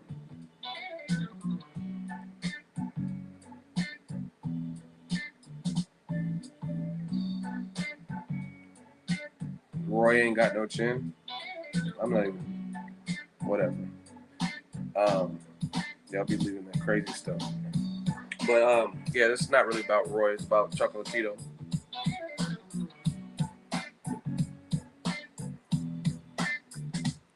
Yeah, Virgil Hunter's gym is dope. Man, I'm telling you, Rungvisai came out like a man possessed. He looked like he was not going to be denied this opportunity. And real shit, as a fight fan, that's all I can ask of somebody. That's all I can ask of somebody. He didn't like, this is just Rungvisai did. He doesn't fight like Ward. So don't, hey, what do you mean he doesn't fight like that? So listen, Rungvisai did what Ward did with Kovalev. He got criticism for the win. Some people said, hey, fuck you, you didn't really win. And he went back to the basics. He went back to the drawing board, and he came back and did something he didn't do in the first fight. Cleaned up his work and got a stoppage. Ward did that with Kovalev in the rematch. I don't give a fuck what you're talking about with Tony Weeks and low blows. Kovalev got hurt Kovalev, first of all, he said he couldn't. Kovalev said Ward couldn't hurt him against like a 15-year-old girl. So we shouldn't even be talking about low blows. Why is he getting hurt with a headshot with the right cross upstairs, right? And Ward stopped him. End of story. Same thing with Rungvisai. He was like, okay, y'all said I didn't win. Now I'm going to show you. And I promise you guys seen the tweet. I promise you, this dude, Rungvisai, he was fighting like he was like angry, like real life angry. Like he was, I was at the first fight. Maybe I was like, wasn't close enough, but I don't remember him grunting. And he was putting his whole, like, I feel like he put Bangkok into his punches. Like he put all of Thailand into them body shots. Do you know what I'm saying? He was like he was on some Like he was not gonna be denied. Like he put a lot into like if you grunting and doing all that, you on some primitive shit. Like you know what I'm saying? He was really trying to hurt Chocolatito. He knew he had the power to do it, but that motherfucker was grunting. Am I the only one that heard it? He was like he had something for Chocolatito. He was putting some Chocolatitos in them punches. He was making some s'mores with them punches. He had the graham cracker, he had some marshmallows, and then he put the flame underneath it. You a full ego Bangkok man? Am I lying? He was like, I put on for my city. I put on for my. He was hitting Chocolatito with some shit. And realistically, it's a smart game plan. You're not more. He's not more skillful than Chocolatito. Just straight up and down, like shoot a jab, cha. Like you know what I mean? Skill for skill. He's not. But it's boxing. Broner, Maidana's not more skillful than Broner, but he still beat him. So you're supposed to do that. Broner was new to the division. Chino was like, okay, you got more skill than me. You can box better than me. But what you can do is take this awkwardness, this ruggedness, and these power shots. So Rungvisai made the proper adjustments. And you guys seen on my tweets before the fight started, I said props to whoever wins. But I said for me, I want to see. Hold on, let me pull it up. So you guys know this is not. I don't like. You can't go back and edit tweets and all this stuff. Like I'm showing you before the fight. Rungvisai lacks fundamentals but got many power. Chocolatito better be smart early, especially, which he wasn't. Very good card so far. Don't see how the main event, Gonzalez Rungvisai 2, won't deliver. I want to see the adjustments both make. And ultimately, I seen the adjustment from one fighter. Rungvisai, he cleaned up his work in terms of his power shots. There weren't as many headbutts. And I'm telling you, like, I'm not perfect, but I study boxing. I really tried to break down and accept and internalize. There's no agenda, like, oh, I can't wait to see Chocolatito lose or something. If Chocolatito wins, he wins. If he loses, he loses. Like, I'm just here to break down what I'm seeing. And I knew an early red flag for me, like I tweeted, was when he was like complaining to the ref. That shows me you don't really want to be in there, to me. Based on the first fight, I don't know. Maybe it's because Rungvisai was putting Thailand into them punches that, yeah. You know what I mean? I don't know if that was it, but I thought Rungvisai was a lot busier. He was digging to the body. And Max Kellerman talked about this. Terrence Crawford, he's like, I interviewed him one time. I interviewed Max Kellerman. And he said, man, Terrence Crawford got a mean streak. And he cited Crawford fought Bradis Prescott on 2 weeks' notice, moved up in weight from 35 to 40 against his manager Cameron Duncan's wishes, and he fought Bradis Prescott. And he said there was a sequence, and it's true, because I've seen the fight, where Bradis Prescott was complaining about a low blow, and Terrence Crawford pushed him or did something like mean, like, fuck you, like, quit crying, like, scrap, let's fight. And that's the mean streak that Chocolatito lacked. The ref is there to officiate. I understand you don't want to get headbutt, and there was a lot of headbutts in the first fight, but you're in a fight, you know what I'm saying? And I noticed that immediately after and tweeted you at 9:14. I said, Rungvisai fighting angry, LOL. Round 2, Roman keeps complaining to the ref. I understand the headbutts from the first bout. To me, that's not a good sign, which was true. Like, again, you can't worry about a ref. Like, I talk to fighters all the time, and a lot of fighters tell me they barely even hear the ref. They don't hear what the audience is talking about and stuff like that because, yeah, I mean, this is your life in there. You don't want to. Shout out to Magomed Abdul Salamah.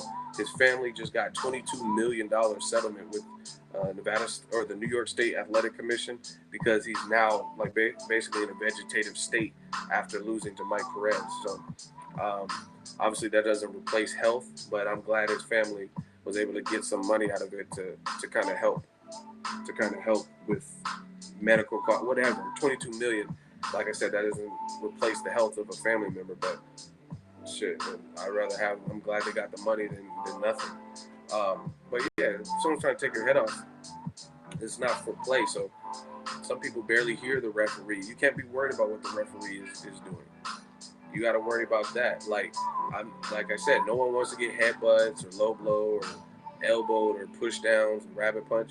But like I said with Floyd Mayweather is the master of this. Floyd Mayweather, he's going to petition if he feels like the fighter's doing something unjust. I watched the All Access epilogue. I said epilogue. That was like epilogue and episode combined. But Mayweather said before the fight, he warned the ref. He said, you have any concerns? He said, I just don't want him rabbit punching me because he knows Conor McGregor. Everyone's seen you can tell from the snippet with Paulie Malignaggi, he was rabbit punching. He hit him with that straight left, and then he started hammer fisting and all that. And he's like, I just don't want the rabbit punching. And guess what? When Floyd was in that motherfucker, Conor was still rabbit punching because that's his second nature. That's his instinct to do all that. Like that's the MMA shit, and that's what's bred into him. And Floyd has to work through that, and he still was walking Conor down. It doesn't feel good to get rabbit punched. I bet you that. And he complained about it before the fight. He complained about it during the fight. But you can only do so much complaining when someone's trying to take your head off. And like I said, Chocolatito looked uninterested, disinterested. Looked like he didn't want to be there. He looked like when he went to his corner, he just looked kind of deflated. That's just my honest opinion. And Rungvisai looked the opposite. Like, for all the people that were saying, including me, saying, oh, I thought Chocolatito beat Rungvisai. I told you when I said it, I said Gonzalez won, but kind of by the skin. I said his power doesn't look the same, that he moved up 3 pounds. It doesn't look as demolishing. Like, it looks more manageable for the fighters up there because maybe they're naturally bigger or whatever. So, it is what it is. But considering how many people had Chocolatito winning the first fight, I feel like why would there be a lack of confidence going into the second fight? I thought he should be real confident, to be honest, because most people thought he won the first fight. But that's not what happened. That's not what showed up today. I thought Rungvisai, from the opening bell, wasn't fighting like he had lost the first fight. I didn't watch HBO 24/7 because I immediately got on here for the fans. So, good fight card, though. I really enjoyed it.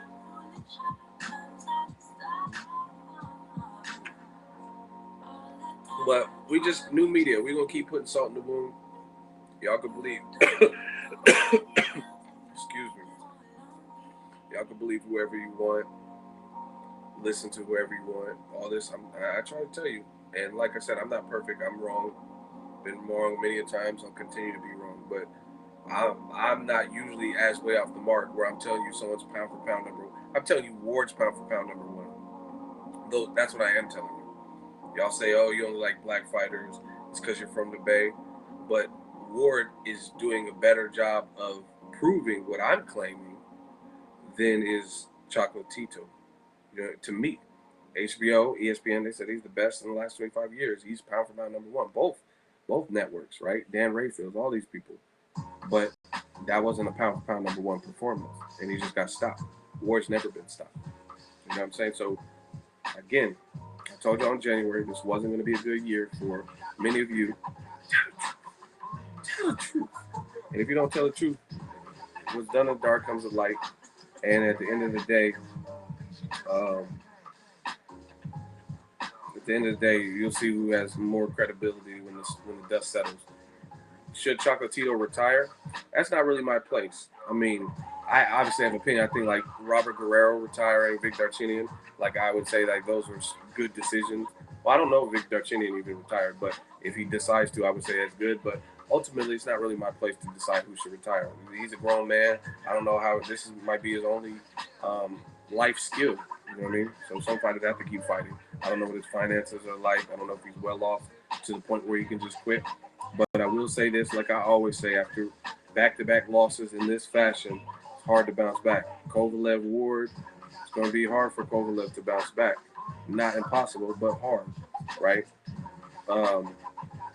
Ronda Rousey in the UFC, getting beat down by Holly Holm and kicked in the fucking head, lights out. Amanda Nunes, he be all right. I mean, whatever. All right, if he'll be all right, put him in there with Sora Rungvisai again. That's the ultimate test. You know what I'm saying? Spirit of justice. Put him back in there with Rungvisai. If he's gonna be all right, you know you don't want to do that. I'm just saying, boxing is a lot to do with your mental state and the psychology. Just like Kell Brook, I question where his head's at. He took bad back-to-back losses. Golovkin messed up on your eye, and then Spence finished the job on the other eye. It's not impossible, and I'm not saying I wish this on these fighters. I'm just merely saying what I've seen, and history will prove that some people take these. They could be on top. Look at Marco Huck in the World Boxing Series or whatever. Usyk just beat the fuck out of him, which I already knew was gonna happen. But this dude, Marco Huck, was like a champion who hadn't lost in some time, and then he lost to the Glowowski or whatever, and then he looked horrible versus Bradis, the Marco Bradis or whatever, and then Usyk just stopped him. So, I mean, this was a guy who had a long reign. Look at, even Nonito Donaire. Donaire was untouchable for 11 years, and then he fought Ringenau, lost, and then a few fights later moved up and got stopped by Nicholas Walters, and had a very tough fight with Cesar Juarez. And we haven't really seen much of Donaire since. But he just recently signed with Richard Schaefer, ring star. So, like I said, it's not impossible to bounce back. I've seen it happen, but I've also seen probably more often than not where fighters like take back-to-back Kell Brook type losses. Their psychology is not the same, you know what I mean, or how their confidence, I guess you could say. Very good HBO boxing card. I definitely enjoyed myself. Did you guys enjoy it?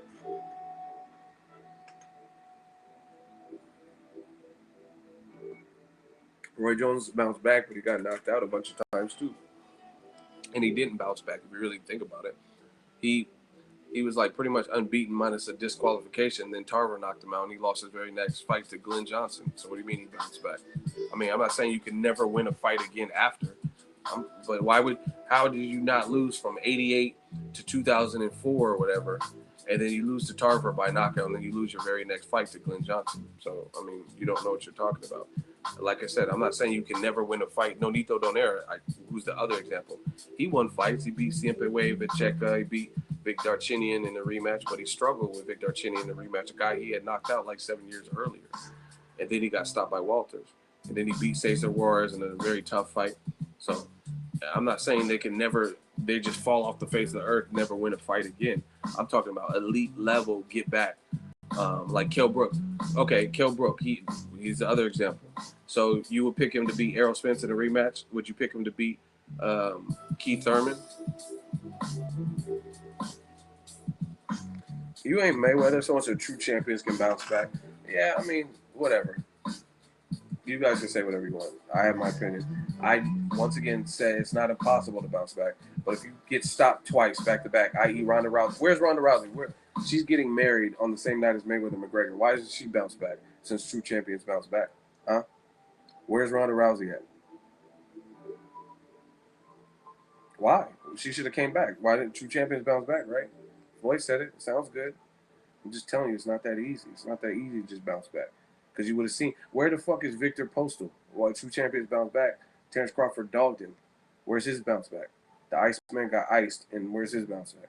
So again, you take a beating, a bad loss, so you have to get yourself correct. Again, I'm not saying it's impossible to come back ever or to beat anyone else, but Chocolatito demanded a rematch versus this guy, and then he not only gets knocked down, he gets knocked down another time, because in the first fight he got knocked down once, if I'm not mistaken.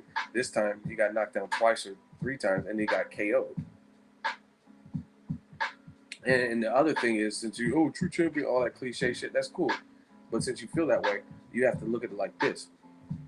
Once a fighter who was on a tear loses, that proves to other fighters this guy can be beat. We just watched Chocolatito, so that's another reason it becomes harder to bounce back. Not even just purely internal. It gives other fighters confidence.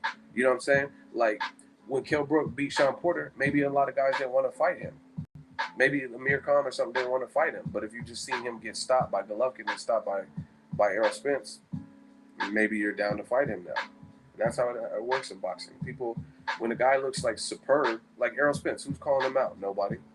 Jeff Horn, who's the furthest from the Al Heyman stable because he's with Top Rank. When that aura is stripped away from you, it makes other fighters hungry because they know, hey, this guy's human, I could beat him. Point blank, period. In other boxing news, I'm just going to hit y'all with everything. HBO did announce this. Sergey Kovalev, his next fight was announced. I don't know the venue. And he's fighting Vyacheslav Shabransky, the one who sparred with Canelo, got knocked out by Sullivan Barrera when they fought on HBO Latino. Kovalev is fighting him Saturday, November 25th. That will be the return of the Crusher Kovalev. Now, I told you, we're going to just put salt on the wound and we're going to keep pouring it on because we work hard for this. We working. And new media, I told you. Now, hold on. Just so, let me get you guys situated. We'll get you situated. We don't just say this shit over here. New media, we show you. Now, make sure you guys hit the like button. I feel like we could get up to 400 likes right about now, as long as I've been on. Hit the like button. Show that engagement. Show that you're working with me. Now, we'll check this out. Hit the like button. Check out my website, boxingego.com. And this was a fight that was in negotiations. Look, 94 shares, so people were interested in it, right? 94 shares, and this was on September 2nd. We got 94 shares, and I don't even claim to have the biggest website as of right now, but we got 94 shares. Sergey Kovalev versus Sullivan Barrera in talks for a 2017 fight, right?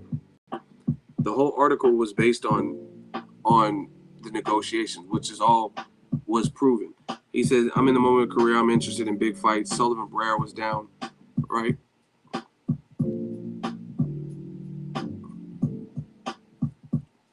And like I showed you, he's fighting Shabransky, not Sullivan Barrera. So you're fighting the guy that Sullivan Barrera knocked out, Shabransky, but you're not fighting Sullivan Barrera. So, once again, new media, I told you guys, immediately after Ward Kovalev, I said Kovalev's next opponent and who he decides to fight next is going to tell you guys what really happened in that Ward Kovalev 2 fight, right? And this, to me, proves that. Someone just said tune-up. Yeah, I agree with you. And I don't know if Shabransky is just that much of a tune-up. It could be a dangerous fight if Kovalev doesn't come correct. But I told you guys in the video immediately after Andre Ward fight, a lot of you guys were gallivanting around saying that Ward only won because he cheated and he was fighting dirty and he hit Kovalev low. And I said to you, and don't make me pull it up because I can pull it up right now. I said it in a video. I said, okay, using your logic, if that's the only reason Kovalev, and he in his heart knew he could have kept fighting on and Ward was just cheating and that's the only reason he got out of there, then he should be able to bounce right back in there and fight a Joe Smith Jr. if he would have beat Sullivan Barrera, beat Adonis Stevenson, because at the end of the day, then why would you need to? Why would you need a tune-up if you know that you lost only because the referee cheated, like y'all were saying? Tony Weeks helped Ward. That's the only reason he won. But now he needs a tune-up?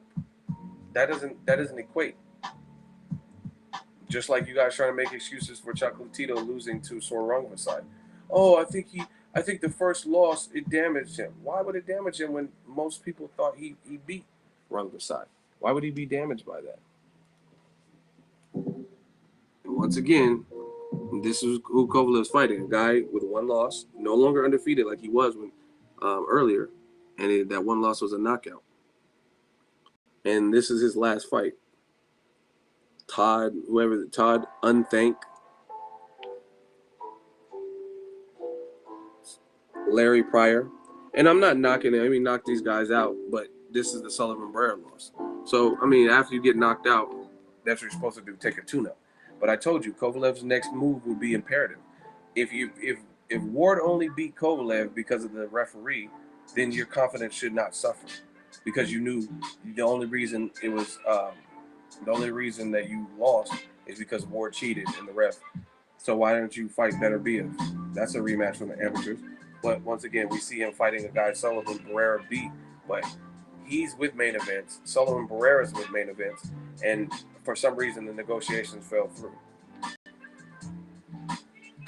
That has to tell you something. Yeah, Artur Beterbiev, who's a beast. And if you don't know who he is, then you don't know enough about boxing. Yeah, I mean, well, that could be a tune-up. Beterbiev ain't fought nobody as a pro. You know what I mean? But you know that's a dangerous fight, especially coming off of a knockout loss. But again, it all comes out. John David Jackson did like a tell-all. The ego hat's coming soon, because you know that would be a dangerous fight because Ward beat you. Period. John David Jackson already let you know. That's why you're fighting a guy who's no longer unbeaten, and even though you're in negotiations to fight the guy that beat him, Sullivan Barrera, for some reason, even though you guys are both with main events. So Shabransky's with Golden Boy. See how we have the knowledge right here? Shabransky's with Golden Boy. Sullivan Barrera's with main events. Sergey Kovalev's with main events. So how is it easier to make a fight with Golden Boy? Even though Sullivan Barrera said he's ready. He said, we're looking for the biggest fights. The article's on my page. You know what I'm saying? Sullivan Barrera was down. We are in negotiations with main events to possibly face Kovalev. This is Sullivan Barrera, people. I trust the work of my manager and hope something good will happen in my career. So Sullivan Barrera is down to fight you, but you're fighting the guy that he beat. So to me, that proves that it wasn't the referee helped and intervened, and you can't be confident, and you blame John David Jackson, and you're fighting the guy that Sullivan Barrera knocked out, because they know that Sullivan Barrera he has momentum now. He just broke Joe Smith Jr.'s jaw, and you want to build your fighter back up. Which again, I don't have a problem with that. But the only thing I have a problem with, you're supposed to, if you get knocked out, you're supposed to take a tune-up. Only problem is the media. They would look. He's staying in shape, and he did an easy 40 miles on the bike. Sullivan Barrera was ready.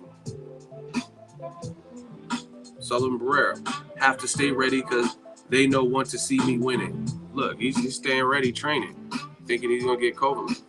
Look, this is who Kovalev's fighting next. The guy that Sullivan Barrera knocked out. Why don't you fight Badu Jack? Badu Jack looked good versus Nathan Cleverly. Why you know what I mean? He has one loss too, just like Shabransky, because you know those are bigger threats. So to me, this lends credence to the fact that what I told you, that Ward beat Kovalev and Kovalev knows it. Because again, there would be no love lost. If you didn't know, if you really felt that the only reason you lost was Tony Weeks and Ward was low blowing you, and you were so hurt by the low blows or whatever, even though they're on the belt line, then why wouldn't you fight Better Beef, Badu Jack, Sullivan Barrera, who's with the same promoter as you? Told y'all it's not a good year for y'all. But instead, you're fighting, and I'm not saying he's a terrible fighter. He has power, so Kovalev, you know what I mean? I'm not saying he doesn't have a shot to beat Kovalev. I'm just saying this guy got stopped by this guy. You had negotiations with him, but you're fighting the guy that got stopped as opposed to the actual guy. I mean, of course, Adonis Stevenson, everyone wanted to see that fight, but that's what you're supposed to do. And I told you, if you know, it's very simple to me. If you know what, your head will be in a good place if you know you got robbed and you got cheated, and that's the only reason. Like, let's say I was racing Usain Bolt and they gave me the win on some technicality because something bullshit happened. Usain Bolt would probably be so confident that he can beat me fair and square that he would probably want to race me immediately and go out and race any top level person, because he knows at the end of the day, I beat him the first time. They cheated me. So that pretty much, and like I said earlier, best out of three. Rock, paper, scissors, best out of three. Ward beat you and then knocked you out. So that's done. What else y'all want to talk about? New media.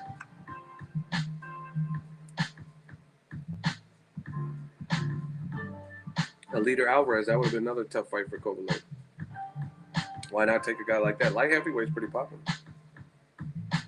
I hate excuses. Just take your loss like a man. I agree.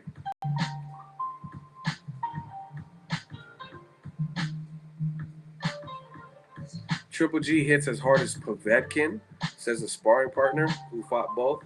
I never heard that, but Canelo might be in trouble if he's hit hard as a heavyweight. I don't know about all that. But yeah, I don't know. Some of that stuff is like overstated, to be honest. Because Brandon Rios said that nobody hit him as hard as Mikey. No one hit. Brandon Rios said no one hit him as hard as Mikey Garcia, including Maidana and stuff like that. But Maidana was flattening Broner, and Mikey never knocked down Broner. So it's really depending on the person. Because some people, what if you came to camp out of shape when you fought Golovkin, but then you had a fight coming up, so when you fought Povetkin, you was ready. You know what I mean? There's little nuances and variables. Other thing is, like Brandon Rios, he don't like that body work. So it's possible that a smaller man like Mikey Garcia hurt him to the body, particularly because he don't like it to the body. And let's say Maidana's not that great of a body puncher, which I don't think Maidana be chucking to the body like Mikey Garcia. Mikey got a very good left hook and very good body work. So, you know what I mean? Mikey Garcia got Mexican style mixed with the technical style. You know what I mean? So it's possible Brandon Rios did get more hurt by Mikey Garcia, but they fight different. And like I said, anybody can hurt you to the body. Not anybody, but damn near, actually, if you get hit right. So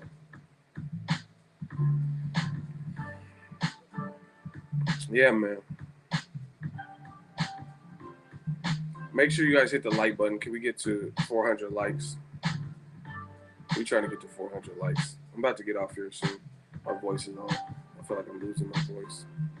And I got to be ready for Canelo Golovkin. I need my voice for that. Chocolatito, you guys let me know, where does he go from here? How does he bounce back? Rungvisai was super aggressive, man. And Chocolatito didn't look like he wanted any parts of that style of fighting with him. Like, it was, I don't know. Like I said, boxing confidence has something to do with it, and this is not a good look. I mean, and then if Chocolatito moves back down, I don't even know if he... See, and this is another thing. You know, another problem with Chocolatito? Another problem with Chocolatito, to me, is he gets too big in between fights. So now I don't even know if he can move back down them 3 pounds. Like that, I mean, you got to live with this image. He was getting hurt in there. So I hope he's okay. It's a bad loss. But to me, Chocolatito be getting too big in between his off season. So, like I said, now I don't know if he can even make what is he fighting at? 118? I don't know if he can make 115 now. You know what I'm saying? Because it gets too big. And now that it's kind of like HBO was being kind of merciless. Like, they were just like, and it's so funny. Like I said, new media, always look at who's backtracking. Look at who, like, do you notice the stuff? They say, oh, you only like black fighters. Oh, you only like this fighter. Oh, you sucking Floyd's dick. But each and every time, despite what people say, the fighters that I tell you, like, man, this dude's pound for pound. Like the Mayweathers, the Andre Ward, Terrence Crawford. Well, I'm telling you, like, damn, these guys are really hard to beat. Every single fighter, they're making my job easier because I'm telling you, like, hey, check for arrow spins. Terrence Crawford's a dog. He's a beast, right? We'll see about Canelo. I picked Canelo to beat Golovkin. But listen, I'm not. These guys aren't making me backtrack. I'm not having to backtrack and say, oh, fuck, Crawford got knocked out by Julius Ndalo. They're making it easy. It's making it really hard to dispute what's being said when the fighter is backing it up in the ring, right? I'm like, damn, Mayweather, he's in another level than Conor. And then what happens? He stops Conor. Terrible year for you casuals, man. But then with the HBO and ESPNs and whoever, Dan Rayfield or whoever else, YouTube channels, they tell you just 6 months ago, Chocolatito is the man to beat and the best in the last 25 years, #1 pound for pound. Now, let's see them stand on that. Tell me right now, make a video, the same videos you was making then, make them right now, and say, guess what? fuck that. I know he got knocked out in the 4th round, but to me, he still and always has been #1 pound for pound. And y'all was mad as fuck at Troy King. A lot of y'all was mad. Troy King was like, he needs to work on his defense. Y'all said he hated Chocolatito. I vouched for him. That's exactly what he said. And we can make a compilation if y'all really want to go there and put more salt in the wound. But Troy King was like, he don't have no defense. Rigondeaux would stop him. He's cool, but he's not pound for pound #1. And I mean, it just makes it increasingly hard. You said Troy's racist. I'm racist. I mean, you guys tell me. But notice other people aren't having to backtrack from what they said. I still feel the same way. I feel like Chocolatito's good, but I mean, defense was what hurt him. Chocolatito, Rungvisai is not even a. I don't even know if real talk. I'm not even trying to down him, but I don't even know if I would say by and large. I think Maidana. I don't think Rungvisai is as good as Maidana is at welterweight. Reason being, Maidana had a dumbass resume. Maidana had stopped Victor Ortiz in his prime when he was considered the golden boy.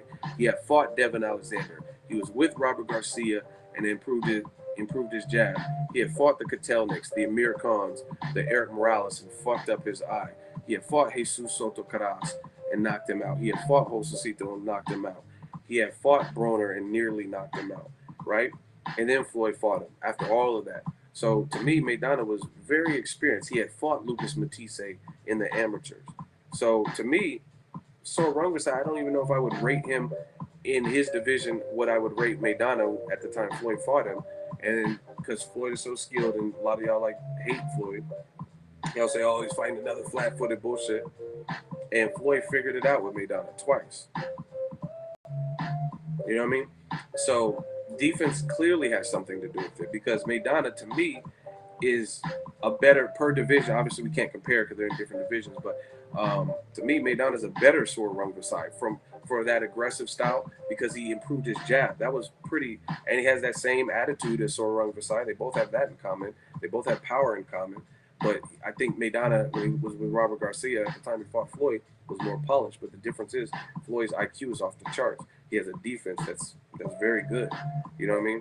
That's how he's able to beat Maidana. Chocolatito doesn't have that type of defense. That's why, in the end, you see him getting dropped and hurt. Like, you know what I'm saying? So,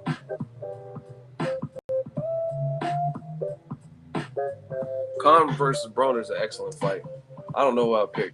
I mean, it's hard because Khan might outpoint Broner easy, like if he outboxes him.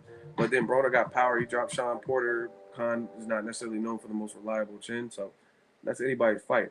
But if Broner fought like he fought Mikey Garcia, then I would pick Khan because that would be like Danny Garcia in the first 2 rounds, or Broner has to let his hands go because you ain't gonna just catch Khan someone that fucking fast. You're not gonna just catch them. You know what I mean? Without timing. And really, from my perspective, the only way you're really going to get the timing down is if you do what Danny Garcia did and throw a lot of punches and graze and miss and then just getting better and better and better. You know what I mean? You have to throw punches to gauge the distance and stuff. But Broner can hurt Khan. Khan can outspeed and outbox Broner. So I would love to see that fight though. Chocolatito didn't have nothing for Rungvisai in the rematch. But again, we're all the people making videos last year, 6 months ago, after the first Rungvisai fight, and they were saying that Chocolatito was #1. And I'm not trying to kick a man while he's down, literally, because this really doesn't have nothing to do with Chocolatito. He was a warrior. He tried his best, and he came up short. This is at the media, but like I said, this is the reason why I didn't have Chocolatito #1 pound for pound like some of you guys. You're getting knocked out, you lose, and then you get knocked out. You have to, honestly, make adjustments. Chocolatito looked like he didn't want to be there. Ward showed you he's elite in the Kovalev rematch. He showed you that because he didn't get knocked down in the second fight, and he knocked out his opponent. So he came with a different strategy. He used his legs. His knee wasn't as injured or whatever, and he looked better. Even fuck the knockout shit. Where it ended with Kovalev and Ward, he still looked better in those earlier rounds. He got dropped within 2 rounds. he also looked better shape-wise, like more acclimated to light heavyweight. And you have to keep in mind, Ward went up from 168 to 175, right? That's 7 pounds. Chocolatito moved up 3 pounds, and every single fight, Quadras, both saw Rungvisai, and then you obviously got stopped tonight. Those were all majorly difficult fights for you, just moving up 3 pounds. But again, if we are talking pound for pound, how is it a guy can move up 3 pounds? Listen to me. See, y'all don't want this. I told y'all don't want the old ego. Chocolatito moved up 3 pounds, fact, and he struggled with Carlos Quadras. And I mean, Quadras was a champion, so arguably, all you guys love to say, "Oh, you got to do more to beat the champion." But whatever, he won. Cool, they gave him the win. He fought Rungvisai, got knocked down. Ward fought Kovalev, moving up 7 pounds, and got knocked down too. But then he dominated the second half. I don't really see a point in the first Chocolatito Rungvisai fight where I felt that Rungvisai won consecutive rounds. I mean, Chocolatito, like he was just dominating. In addition, Ward says, fuck that. We'll have an immediate rematch, just like Chocolatito did. So congrats to both for that. And guess what? Ward stops his guy that said he doesn't hit hard. He hits like a 15-year-old girl, and I'm way more strong. And Chocolatito gets stopped in his rematch. So it's like that doesn't even make sense that HBO even had him at pound for pound one. And some people said, oh, I don't believe Chocolatito lost to Rungvisai, so I'm going to keep him in the top 3. But again, pound for pound, to me, how pound for pound, listen to it. Ward moved up 7 pounds. Crawford's moving up from 35 to 45 pounds. And Crawford blew everybody out, champions and all that. Olympic gold medalists who fought at 147 like Felix Diaz. Crawford blew them all out and made it clear he's the best in the division. And I mean, the only other person you can say Mikey Garcia, but he only has 2 fights at 140, and one was against Broner, a guy who had already lost, and Terrence Crawford beat him in the amateurs. But this is what the vehicles and the machines try to tell you. Chocolatito's good. I tell you all the time, you guys put unfair pressure on these fighters. Let Chocolatito just develop, and when it's all written, if he end up being number 1 pound for pound, it is what it is. Same thing with Lomachenko, but I don't think you can get the Mario Brothers 3 warp whistles and trump what other people who have been doing it longer at this level have done. And when you do that prematurely, again, you put pressure on that. Like Lomachenko versus Rigondeaux, where's that fight? Because those are the steps. Those are the types of fights that you win, and now people can start making a real big justification for you being top 3 pound for pound or whatever. But the networks, they have a product and they want to sell it. It's like an infomercial. They just tell you everything that's good about them. Like HBO, every time Chocolatito fought on the network, they're telling me about, hey, make sure you guys hit the like button, because they just completely paused at 396 for the last 10 minutes. If you guys are joining the stream, you should be over 400 likes. I've been going for a while. I don't have a voice right now. Hit the like button. If you're new, if you're enjoying just the boxing talk, you're leaving comments, it takes a few seconds, hit the like button. But every time Chocolatito was on the network, every single time HBO was talking about his offense, his angles. Where was the offense and the angles? Rungvisai was grunting, yeah. Like he was putting all his might. He was putting the might of Thor from, where's Thor from? Odin. Where's Thor? Where's his hometown? Asgard. You know what I'm saying? He was putting everything. He put that Bangkok. He was putting them Thailand into those shots. And I didn't really see much offense from Chocolatito. He looked, I'm not going to say scared, but I mean, for lack of a better word, he was almost fighting. He was fighting like he felt the power and stuff. He was fighting like he almost didn't want to be in there. Like he felt he was over his head. And to me, those aren't the right signs for a very competitive and close first fight where a lot of people gave you credit and said you should have won that fight. That's not how you handle a rematch. Like I said, everyone wants to bring up, new media. Everybody wants to bring up Mayweather Castillo, but talk about how Floyd fought him 6 months later, the same year, after he had his shoulder injury shoulder surgery that he complained about, and he dominated Castillo and beat him cleaner. Same thing with Maidana. He fought him the same year. Chocolatito, if you said he was the number one pound for pound, and he had his opportunity with Rungvisai tonight, and I mean, it's not. See, this is the other thing. It's not just about losing; it's how you lose. And Chocolatito lost every round and then got stopped. Even if you had Kovalev beating Ward, Ward did not lose every round and get stopped. That's those are facts. I can show you. I was at the fight, and I have video of it when the scorecards are being announced. Like after 12 rounds of action, right? Floyd cleaned up his work in those rematches, convincingly beat Castillo, which everyone seems to bring up 15 years later or whatever. Like I said, Ward, he didn't even if you had like I'm being realistic. I'm playing devil's advocate. I thought Ward won the first fight, but I know it was close. And them having Ward by one round, 3 judges, that's not egregious to me. That's not a robbery. And then he showed you in the rematch, like, okay, you have a second chance at it, which people said Ward was afraid of, right? But even still, Ward moved up more pounds and didn't get stopped. He still went the distance with the crusher Kovalev, who was a very accomplished, nearly knocked out Bernard Hopkins, knocked out Cleverly, knocked out Pascal twice in his backyard, right? Chocolatito just got stopped. So that's why you have to be careful about that's why I don't do pound for pound lists. It's all subjective.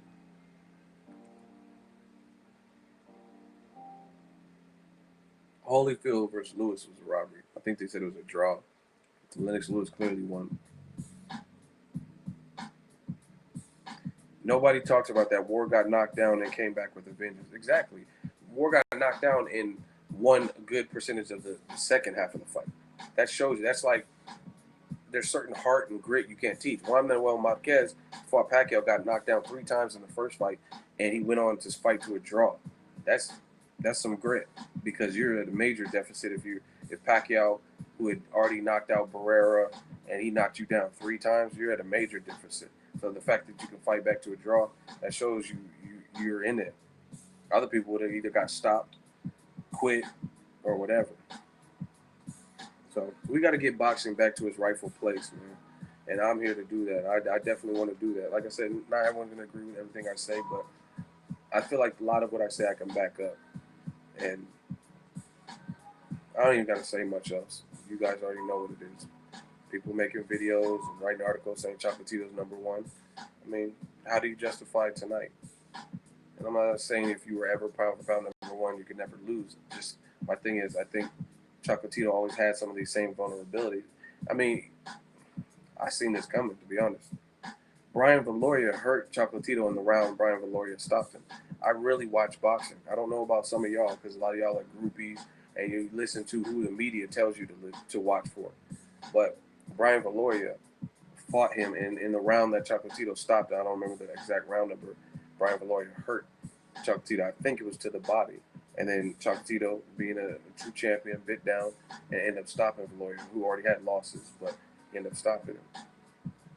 It was a body shot. See? Shout out to the people that know boxing. So, you know what I mean? Chocolatito needed to work on his defense.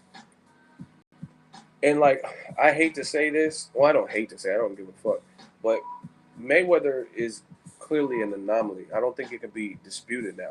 Because Mayweather, his 49 fights or whatever that he had better names than Chocolatito. We all know that.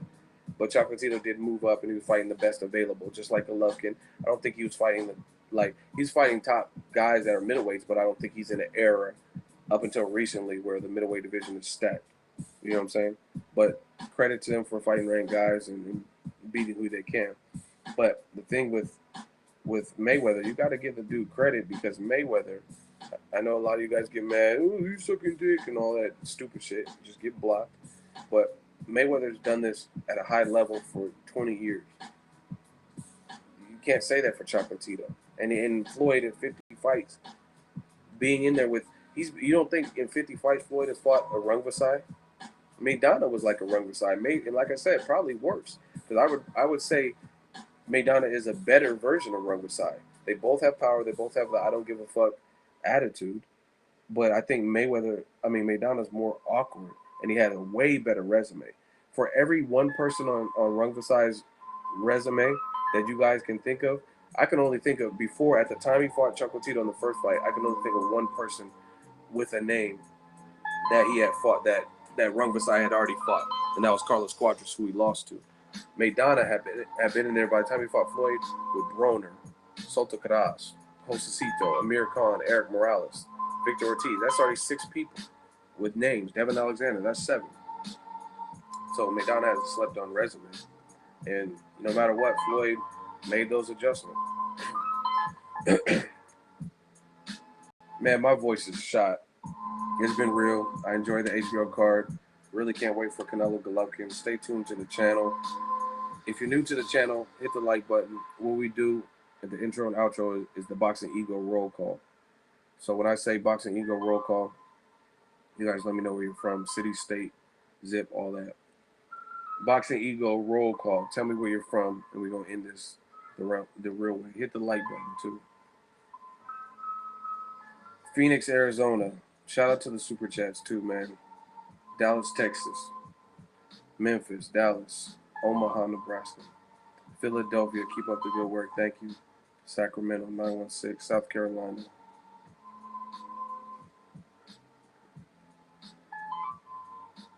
Brixton, London. Long Beach, LBC. Lancaster, Dayton. Amarillo, Texas. Sonora. Toledo, Ohio. But now Oakland, Philly. Chicago, Oakland. San Diego. All right, y'all. I'm out of here. Hope you enjoyed the breakdown. We'll be back with some more stuff. Hayward, live in LA. Wilmington, California, London, Palmdale. I see you. Make sure you support Real Boxing Talk. Like I said, it's not just about, I keep saying new media and stuff. We're rubbing a little salt in the wound, but it's not just about that. It's also about getting the sport back to a standard. And we got to respect and recognize Real Boxing Talk. Now, all that name calling and stuff, who cares about that? And like I said, hold people accountable for what they say, including me. Like I said, people were angry with me because I said that Chocolatito, I never had him number 1 pound for pound. I don't see that. Oh, but Mayweather had him number 1. I mean, that's Floyd. I mean, I don't. I'm telling you what I said. You know, I mean, I'm not Floyd, but I never had it, and I think tonight shows why I never had him at that high echelon. And like I said, same thing with Lomachenko. They're saying he's number 1 pound for pound. Yeah, football is back. I'm looking forward to that. I'm looking forward to Canelo Golovkin. 2017 has been phenomenal. Been phenomenal for a boxing year. I really enjoyed the HBO card, triple header. They did their things. Again, shout out to Sor Rungvisai, proving it wasn't a fluke. He came out like a madman. He was a lot of so-called boxing experts getting exposed. New media. I'm trying to tell you.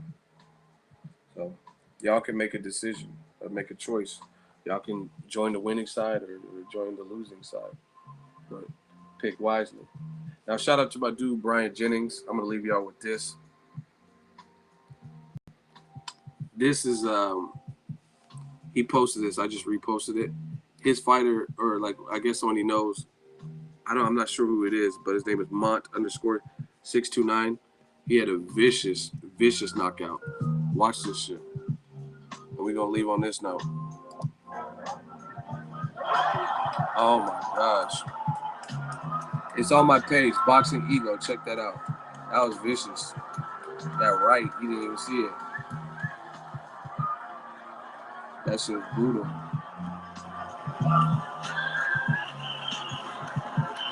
I'm gonna show you the knockout again. He's out. He's out.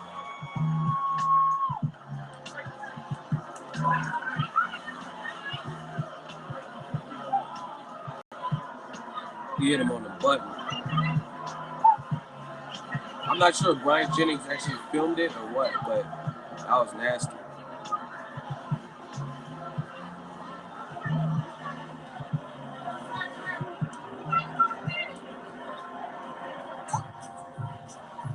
Yeah, I hope he's all right, man. Oh my God, I didn't see that. I just watched it. Oh my gosh, man! I tell you, boxing is a brutal sport, so we got to do our best to just give fair credit, fair criticism, fair credit. Like I said, I don't care who you have, Andre Ward or Crawford #1, but to me, I think it's one of them dudes, and it's because they consistently prove at a high level what they can do. They show the skill from defense to offense and all that. Chocolatito, I think, is good, but like I said, you see him move up 3 pounds, and it looks like almost a different fighter. He's not getting off the angles. His power doesn't look. And I understand power is not always going to carry up. You know what I'm saying? It's not always going to carry up to the point where you're like, where you know what I mean, where you maintain. But that's why you have to get it done with other ways. You know what I'm saying? It's not just about power. It's like you have to find out. You have to have the skill to get it done in another fashion, another form or fashion. But I got to watch the HBO 24/7. Any of y'all check it out?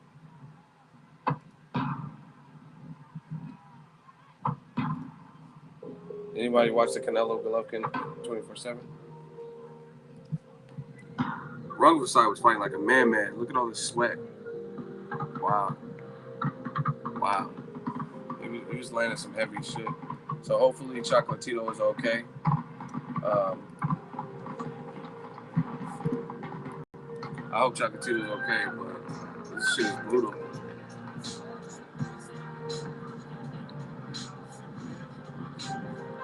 Um, see, he's out, man. Damn, that's crazy, man. This shit is brutal. Rungvisai was throwing like too much heat. It was like he just dropped. You know what I'm saying? He was like out of it. He couldn't have kept going like that. That's crazy, man. Boxing is crazy. But let me know what you guys think. Please hit the like button if you enjoy the streams. I'm really trying to put on for boxing. You know what I'm saying? I'm trying to put on for boxing, give people something to talk about. Uh, you guys see me working. We working. He dropped to the ground like a sack of potatoes. Like I said, I give it to Rungvisai. I mean, that's what rematches are about, adjustments. And he made the adjustments. He knew he had the size and power advantage, and he just brought it to Chocolatito. And I think that body work was what really started it up. I noticed that in round one. Vicious body attack from the opening round. And Chocolatito, he just wasn't equipped to deal with that. HBO, I think you got to do something, baby. I think you got to improve the commentary. I think they gotta improve the commentary. Like all this trying to force feed the public. You know what I mean? It's not like that no more. New media's here, so it's definitely not like that. That's just my honest opinion. But good show. I don't have a card. I don't have a problem with the card. I was enjoyed by or entertained by all three. Main event, Anui's looking like a monster.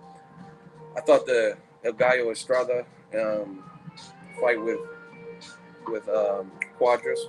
I thought it could have been a draw. Either one of them could have won. There are certain things they could have done different. Definitely wouldn't mind a rematch. So let me know what you guys think. I'm out of here. Peace out, y'all.